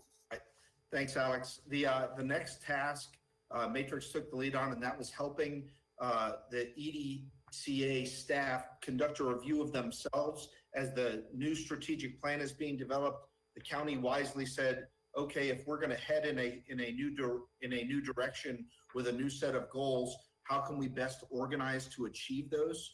And so we conducted a comprehensive review. At the CEO of my firm and I both spent careers in the military and have a significant amount of organizational dynamic experience. And so we did interviews with all of the leadership. We've done this across the country with a number of different organizations like this. And we were able to then align that with the goals and the direction that the strategic plan was headed and say, okay, what does this look like? Now, this, of course, evolved over a 6-7 month period. And we know that the commission has already approved a couple of the moves. Community and home improvement has been moved out of EDCA, and Veterans Affairs has been put into EDCA. And so in total, the best way to view this is when you look at the pillars of the new strategic plan, they include 3 things: people, business, and community. And we believe that the approximately 100-person staff there of the EDCA can be realigned to those 3 goals and have 3 divisions within that group, and that will help them best achieve the goals of the plan. So I'll cut it off there. There's a lot more behind it. I'm happy to answer any questions. Yeah, thank you, Charlie. This next slide, I just want to briefly touch on. Matrix helped us with this as well, but county-owned assets. Sometimes when governmental entities go through a strategic plan building process, they don't look at some of the assets that they have as an organization. It was important for us to look at some of the assets that we have here in Oakland County. And 2 in particular assets that were identified was our airports that are very well run here in Oakland County. And we have 3 airport, facilities, areas, designated spots: Troy, Waterford, and then also Lyon Township. I don't know if that's South Lyon or Lyon Township, but out that way. And then also IT. And IT we do have a strong IT center, and there's some opportunities there as well for us. But as it relates to the airports, there may be some opportunity for us as it relates to the airport down in South Lyon in the southwest part of the district in regards to unmanned aerial vehicles and piloting and leaning into that. Amazon has recently made some investments in Oakland County, 2 in particular, one in Pontiac where the old Silverdome is at, that will give us a boost with employment. It's my understanding that building that they're constructing is the first in Amazon. It is both a fulfillment and a distribution center.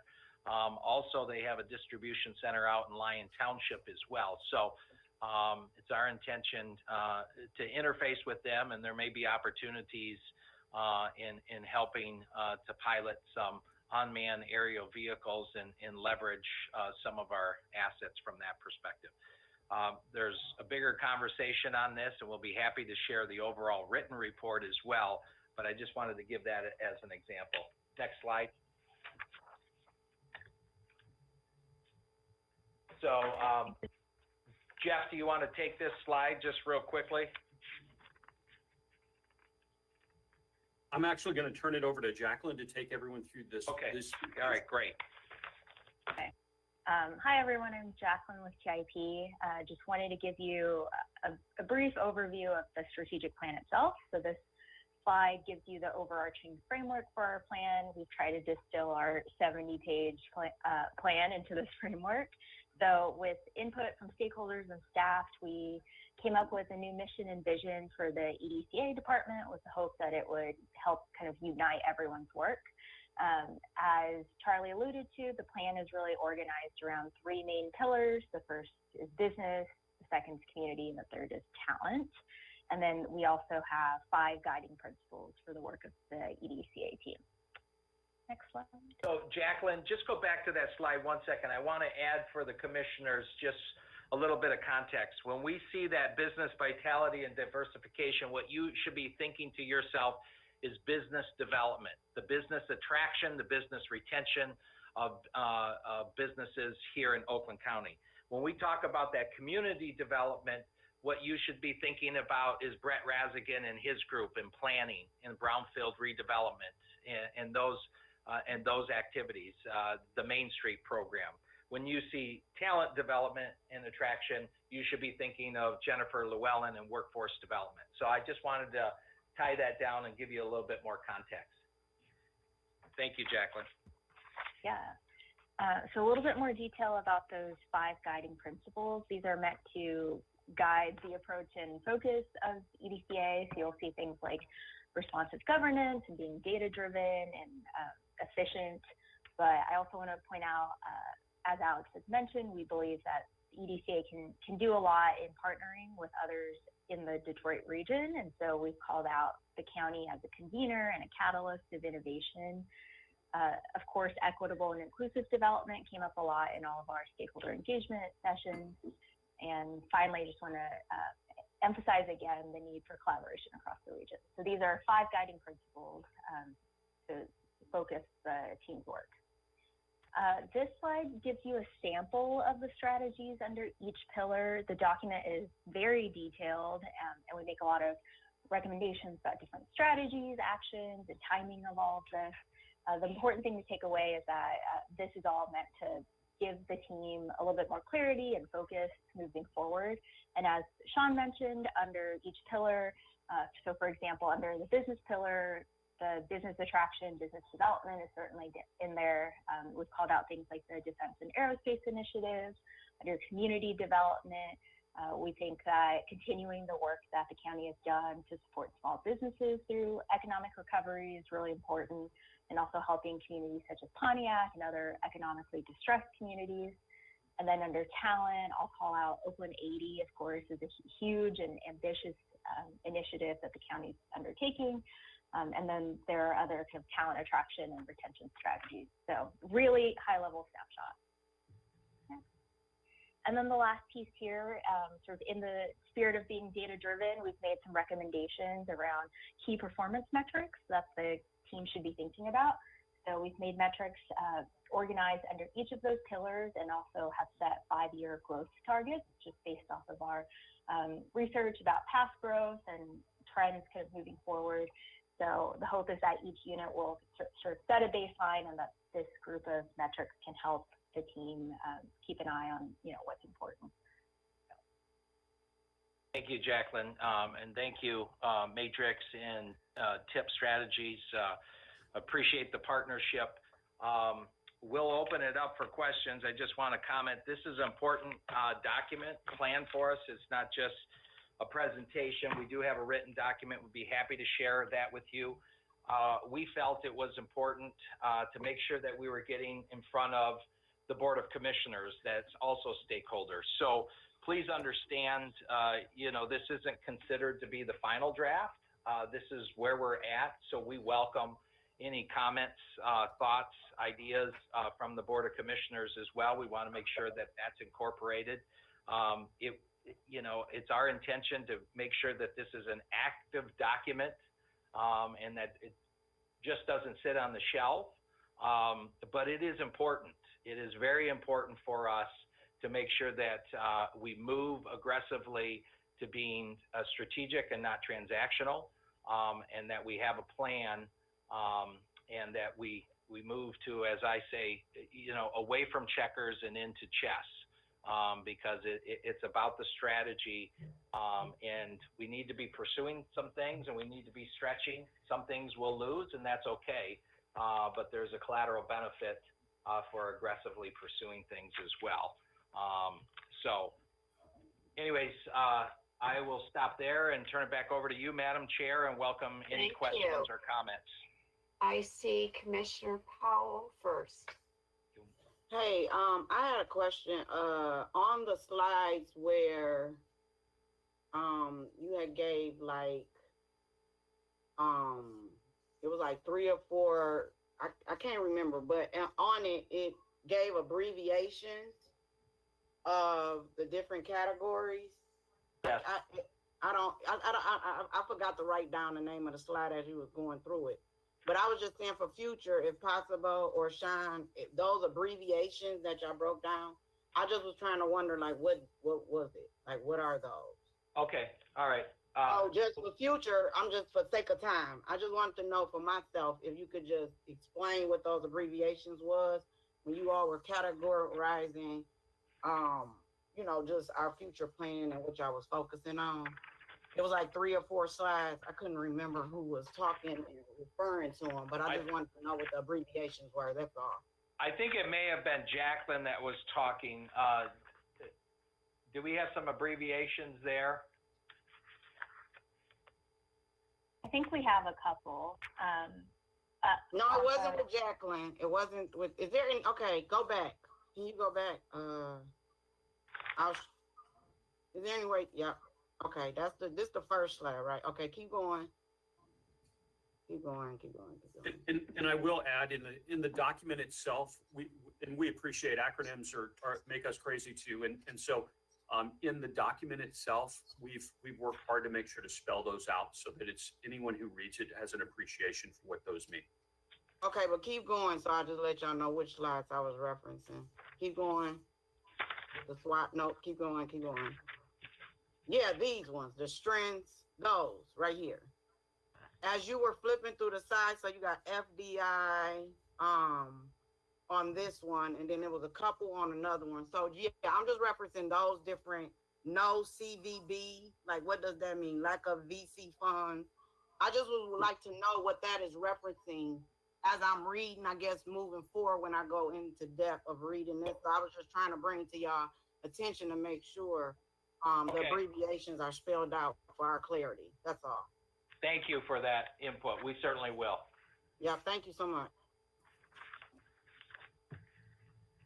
Do I have any other questions from the committee? I see Commissioner Markham. Yes, thank you, Madam Chair. I have a comment and a question. My comment is I'm very glad to see us thinking about the Southwest Oakland Airport and how we can use it. Because as I understand it, we can't ever really get rid of airports. The federal government wants us to keep it. But those of us who know about it know that it's underutilized. And if we can use it to promote economic development in this part of the county, I'm really excited to hear that. My question is the last part of the presentation where you talked about the metrics. Are we going to have a dashboard where we can go by departments and look at that? Or are we going to, is there going to be an overall dashboard that talks about, so let me, elements? Great question. There certainly will be, and unfortunately, the other departments and divisions, don't have national firms helping them with their KPIs and metrics. But we do have the luxury of having a cutting edge HR department run by April Lynch. And they will have some training that will be taking place in the months of August and September. And I think Lynn alluded to that as well. So there will be dashboards. We are going to be looking, 3 to 5 metrics for units that then roll up to the divisions that then roll up to the departments. Now, that doesn't mean that there will be 12 metrics or 15 metrics for the overall department. But as you climb into each one, there might be, 2 to 4 different metrics as you climb into a unit or into a division. It's important that you don't get too many metrics because you can get beside yourself. And some metrics might only be, temporary. They might be a perfect metric to kick things off, but then you might mature into another metric and dashboard. So the short answer is yes, you can expect that the departments, the county executives departments, will have dashboards starting the new fiscal year. I would encourage the commission, and we will be happy to work with the elected offices as well. But that will be part of your conversation that you'll need to have with the elected officers. Thank you. That's all I had, Madam Chair. Do I have any other questions? Well, I want to thank you, Sean, and this team. I think that this is a wonderful blueprint for moving forward. And I appreciate all the hard work, and I look forward to implementing more of these strategies. We'll be back in front of this committee in the coming weeks. Well, I welcome the opportunity of having all of you, and thank you. Any other comments or questions? Seeing none, thank you. We need a motion to receive and file. I see Pam taking care of me. So moved by Commissioner Coral, supported by Commissioner Long. All those in any discussion? All those in favor say aye. Aye. Any opposed, say nay. Aye. Okay, motion carries. Thank you. Thank you very much for coming. Thank you. And with that, next item is management and budget hearing. Department budget hearing.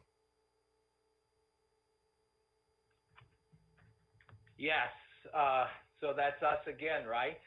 Yeah, it's your morning, isn't it? Yeah, I guess so. So let me just start off and kind of kick it off in regards to, we appreciate, I mentioned this earlier, the budget hearing preparation questions, and certainly on the line with us, I'm sitting in a room with Lynn Sonkis here for Fiscal Services, but also Dave Heber is on the line for Equalization Services. And we asked Scott Guzzi to be on the line as well. As you recall, the commission voted to move the purchasing based upon our recommendation from the county executive's office. That officially takes place on August 15th. But knowing that we're talking about the 2021 budget, I asked Scott to be part of the MMB division here, our department today. So Scott Guzzi from purchasing is on the line as well. So we do have written responses to some of these budget hearing preparation questions, and we'll be happy to forward those questions going forward as well. So I'll just turn it over to you, Madam Chair, if you've got any specific questions as it relates to management budget. Commissioner Long. Okay, this is for Dave Heber. Are you there, Dave Heber? Yes, I am. Okay, so just on your page on 177, this is just on your revenue from reimbursement equalization services at 3.4 million. How many city, village, and townships do you have now out of the 63? We have 32. How many? 42? 32, I'm sorry. 32 out of the, okay. And that's that income right there, the 3.4 million, correct? That's that line item? That's correct. Okay, that's it. Thank you. Okay, thank you. Some other questions, anybody? I was looking at the staffing numbers, and we're implementing Workday. How is that going so far? Lynn's probably the best one to answer that. So, yeah, I mean, we just went live with phase 1 this week, and that includes HR and payroll. Phase two which is the financials, which includes all financial modules, including procurement, is still in the implementation stages. I will say that with the pandemic, it's been a little bit more challenging to work on that, but things are, so far with the rollout of phase one, it's gone fairly well. We've seen a lot of engagement by departments to get into the system, to, do some of their self-service features that used to be facilitated through manual paper forms. So that's good, but again, it just went live this past Monday. There will be a period of time to getting that system stable, making sure that we're working with the departments to make sure they have the proper support that they need. It's going to allow for some of the staff work to be redirected, I would say, to be more proactive versus reactive to situations. But it does take a significant effort to put a system of this size in place. When we've done this in the past, it's either been an HR system or a financial system. We're doing both, so it's a little bit more challenging. I commend you. I know it's early, and part of my question, I think once it's operational, it might be more efficient. We might need fewer employees. Is that what we're hoping for, or we don't know? I mean, that's something that we have to look at longer term as, like I said, some of the service or the work tasks might be to redeploy to be more proactive versus reactive in certain areas. But that time will tell on that. There's nothing that's included in the budget to note any reductions at this point. Now, with the budget that was submitted, we did make some line item adjustments within fiscal services and within M&B in total. Fiscal services did reduce one of the positions that had been vacant for a while, which was a supervisor one position. That was removed. That equated to roughly $100,000, and made some other line item adjustments to the tune of roughly $30,000. Now, if you look at the M&B categorical summary report on 62 of the categorical budget book, you'll see that overall it's only showing a total reduction for M&B of $17,000. So a lot of that is being offset by an increase in the amount of charges that will be coming through for IT for the ongoing operational costs to have a cloud-based solution product that is constantly, I'll say, it's no longer a static system like we had with PeopleSoft. It's going to include 2 major updates a year, weekly maintenance for any types of bug fixes, adjustments that can be made, and it does alleviate some of the other backroom, I'll say, operations that IT had to maintain with a client-based system like PeopleSoft that we had before. Madam Chair, one thing I did want to mention, though, too, to the heart of your question, it speaks to when we look at new IT systems, software, we should be looking at operational efficiencies too. So I know that I've had conversations with our IT director, Tim, in regards to this, and so that will be very important as different departments come forward, or elected offices, and ask about one-time, operational efficiencies and so forth. It's important that we look at the personnel at the same time. So thank you for the question. Commissioner Long. You're on mute. Okay, sorry. It is for Lynn, I believe. On page 179, on the actual, under expenditures, we have the parental leave, the sick leave, the jury duty. Why did we forecast anything for those? And that, and in future years. Do we not do that? So it's all of the positions are budgeted, and you'll see this throughout all of the departmental budgets. All positions are budgeted at salaries regular, and then we do budget for overtime. But, if they take, if they have a holiday, if they're taking vacation time, if they qualify for parental leave, then the actual results it won't be in salaries regular, it'll be in one of those line items. So we budgeted it at just salaries regular, and then the utilization will either be in salaries regular if they're working, or those various line items. So we don't budget it in the individual departments to say, and this is how much for this person's time will be holiday, this is how much will be for vacation time. It's just taken as a lump sum for the position. So will that number be in there like for next year, like it is for 2019? Will it be 2020 actual? Will we have a breakdown of parental leave? Yeah, sick yes, you leave will. After it happens, we'll have That's correct. the actual. Okay, And, thank and you. the monthly reports that are reflected on the county's website do show budget to actual for the current year that's in place, that show the breakdown by those various line items. Okay, we just don't predict. Okay, we put it in. Okay, thank you. Do I have any other questions here? Commissioner Middleton, then Commissioner Markham. Yeah, Dave Huber. When we went into the recession, there's a money lag. Our income doesn't drop until the assessments are reduced, and then that takes 1 year, and then another year before the taxes that are collected. What's the lag time if we start to go into, say, assessments start to reduce because COVID?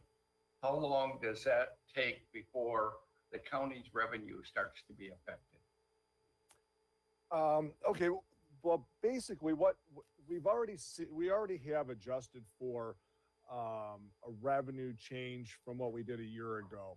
We were expecting the 2021 taxable value to be up at 4.25% last April 2019, when we reported to Finance Committee and through the budget hearing process. This year, because of basically really because of the COVID situation, we reduced that estimate of an increase in taxable value from 4.25% to 1.8%. And the factors for that are a reduced rate of inflation based on the lack of economic activity during the shutdown, the reduced number of property transfers with the pop-ups as we uncap properties, and then the building industry was also affected during that shutdown period. Now we are seeing some improvements currently for some of those trends relative to the economic conditions within the county, but the major portion of that is that CPI that we are estimating to be 0.8% and not 2.1% that we were expecting in prior years. So really, we are going to see some of that with this current budget. But to try to answer your question further, if we see the market conditions dropping from values in the county, you're correct. There is a lag on that when we see that in the budget, because we've had such a robust real estate market since 2013 really forward. There's going to need to be a significant drop in actual values before our taxable value is affected. So it depends on the amount of the drop. It depends on, what the rate of inflation is over the years. And we have tried to build that into this 3-year budget, where we also reduced what we expect for 2022's taxable value.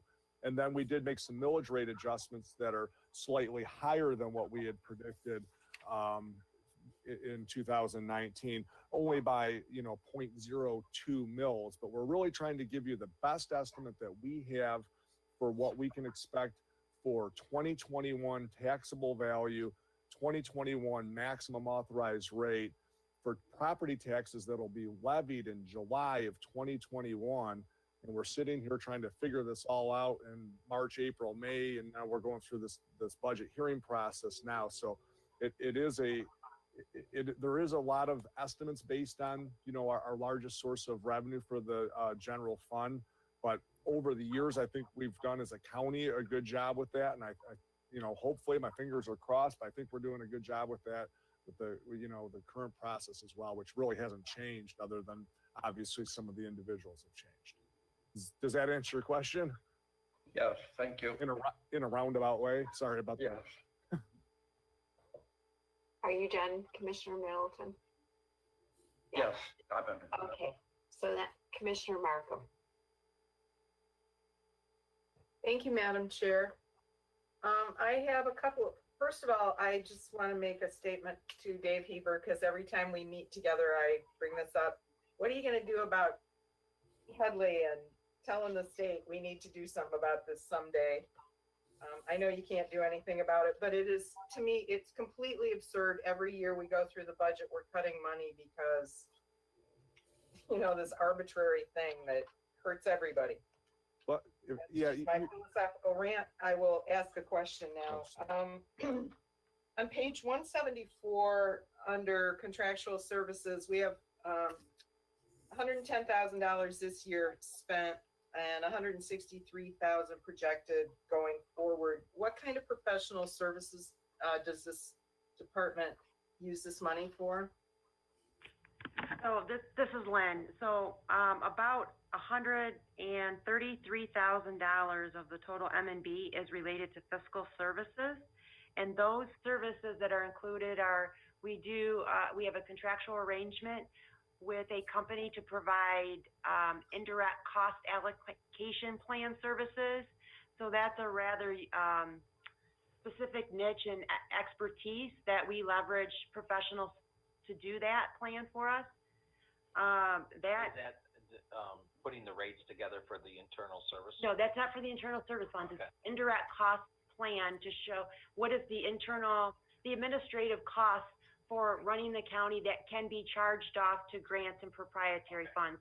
It's the centralized general fund costs, if you will, that relate to purchasing financial services and within fiscal services, treasurers, corporation counsel, those type functions. And there is a benefit to those grants that we have to administer in those proprietary funds to, and there's a charge back to those type of funds for that service. Now, the general fund doesn't charge itself. Those costs remain in the general fund.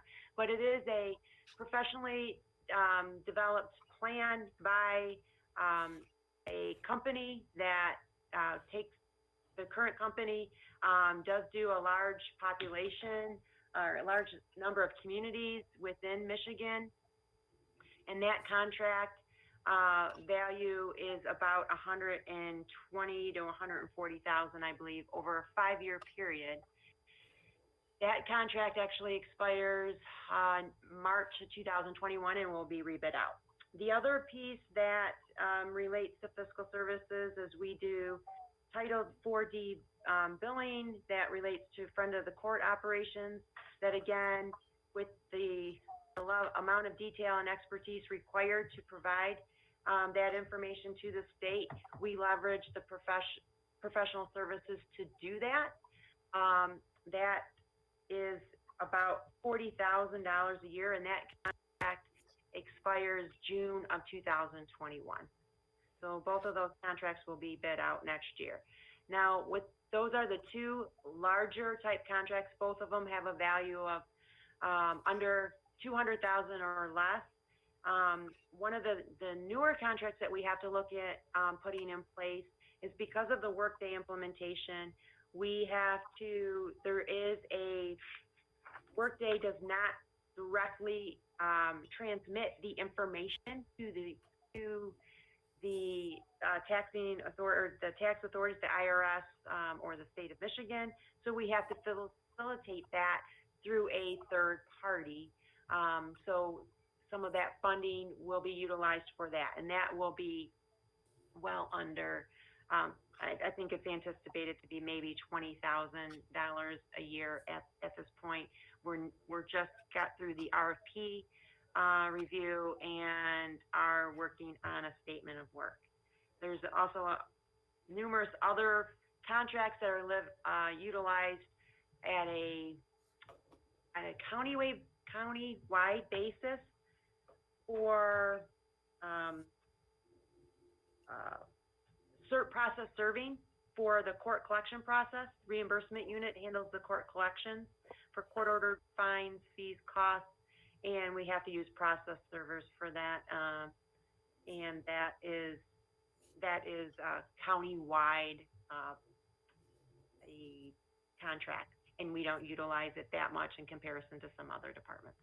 And that's all that's within fiscal services. Again, if we did not have these services, we would have to increase workforce to be able to accomplish those tasks, and then have the requisite expertise to be able to facilitate such things as the indirect cost plan or the Title 4D billing type services under front of the court. Okay, thank you. As you're talking, I'm thinking, boy, I hope somebody drives her to work every day and in an armored car, because you have so much knowledge that we need. Thank you. I also have a question. It's more broad as it relates to the workforce, retirements, remote working, kind of the whole broad umbrella of the personnel for the Office of Management and Budget. What do you see going forward in terms of your retirement strategy? Do you have people retiring soon? Do you expect the workforce to reduce? Do you expect to see more remote, permanent kinds of operations? Just, a couple-minute rundown of what you're thinking about your department. I guess it's for Sean. Yeah, well, I would just, maybe I could answer this more high level or generically. I mean, I think that we've discovered some things, not necessarily intended when we started this fiscal year last year. COVID has taught us a lot in regards to just in general, can people work at home? That hasn't been, it's not to suggest that it hasn't taken place in the past, but not to the extent that it has. So, potentially our footprint could be reduced, going forward. And then we are doing a real comprehensive study, more specifically HR, April Lynch's team, just in regards to the workforce in general. So I'm not necessarily speaking about management and budget per se as much as I am overall of just, we have a county of 3,500, approximately 3,500 employees. Is that right, April? Full-time, not including the part-time. So we really do need to make an assessment. And that's one of the things that I think the KPIs will help us too is operational efficiencies, have to do with the services that we are delivering to our constituents and residents, taxpayers. But it's also understanding, what is it going to take to deliver these services? Are we appropriately staffed or not appropriately staffed? And the answer might be yes in some areas, and it might be no in the others. And so I think this is a question that we are going to learn and have a better idea on how to answer over the next 6 months or so. But we'll be watching. I know, April, how many people are eligible to retire right now? Do you want to share? Yeah, there's 600 right now are eligible to retire, with another 300 to 400 in the next 5 years. So we have 1/3 of our workforce is prepared to retire within the next 5 years. So we have a lot of succession planning to work through and understand how that fits, and it works perfectly in the timing as it relates to looking at those operational efficiencies and how we can maximize those two pieces of information at the same time. So we're doing a much deeper dive into that right now. And that's why we've used some of the language you might have seen where we said that we're taking a step towards a budget, outcome-based budgeting. We're not there. That's not where we're at right now. It's important for us to kind of measure, and then it's also important for us, to prioritize the programs and services as well.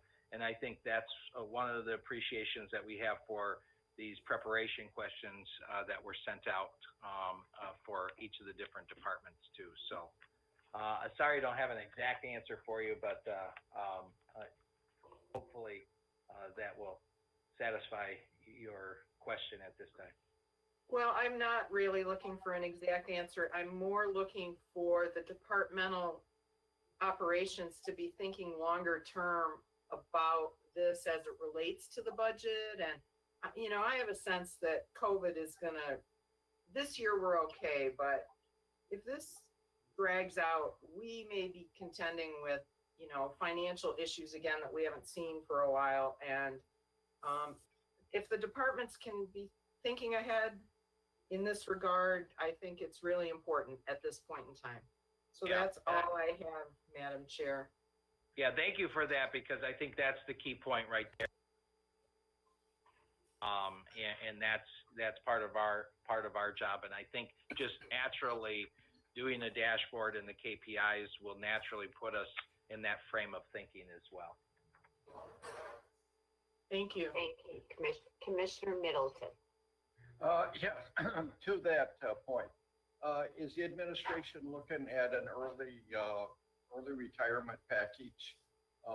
If the COVID causes quite an economic turndown, I think state funding is going to be reduced. That's pretty much, I can't see how they're going to do anything else but reduce payments to counties. So is the administration looking at early buyouts? We did that in the recession. That was done, when was that, 2012 or 11? Lynn would know when it was. I think it was in the mid-2000s or so. 2004, maybe, yeah. So, Commissioner Middleton, the way that I would answer that is all options are on the board. I mean, that's certainly a strategy that has been deployed. Obviously, it's been utilized here at Oakland County. Other organizations utilize it as well. We'll certainly look at that as well as other options too. But yeah, that's certainly a strategy. And part of our strategy back then was when a person retired early, that it doesn't save any money if we replace that position. But the early retirements, those positions then that position wasn't filled, it was diversified. So, okay, thank you. Yeah. And there's a lot of pushes and pulls that go with that too. I mean, sometimes when we think about it from a macro perspective, we see 3,500 full-time employees and we think one employee leaving means we can reduce that, but that might be a high level position or a certain unique position. So, doing a 1-for-1, there's always exceptions. So there's a lot of forward thinking that needs to go involved with the process, but I appreciate the question. Thank you. Do I have other questions? So Commissioner Middleton and Long, we were all sitting on finance together, but how we reduced our staff, full-time eligible employees for a while, and then added in part-time slowly. And then when we were more stable, we added some additional full-time with benefits. So we will see how this plays out. Yeah. Other questions? Seeing none, I will close this budget hearing out. Is there any other? Thank you very much. I do want to make one comment on the questions, globally for our 2 deputy county exec. These are questions to think about. And some departments say, whether you can be,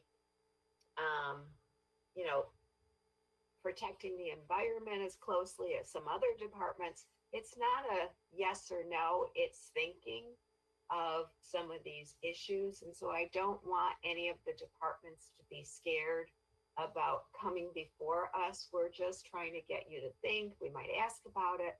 So, and if people have other questions they want to bring to the table, you are welcome to do that during budget hearings. So, Thank you. Any And we, other- yeah, we will submit, I know that each of the departments purchasing fiscal services and equalization has prepared responses. So we will forward that to the committee for your review.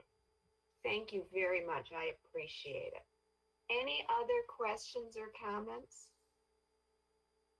Seeing none, I will adjourn the meeting at noon, and thank you, everybody.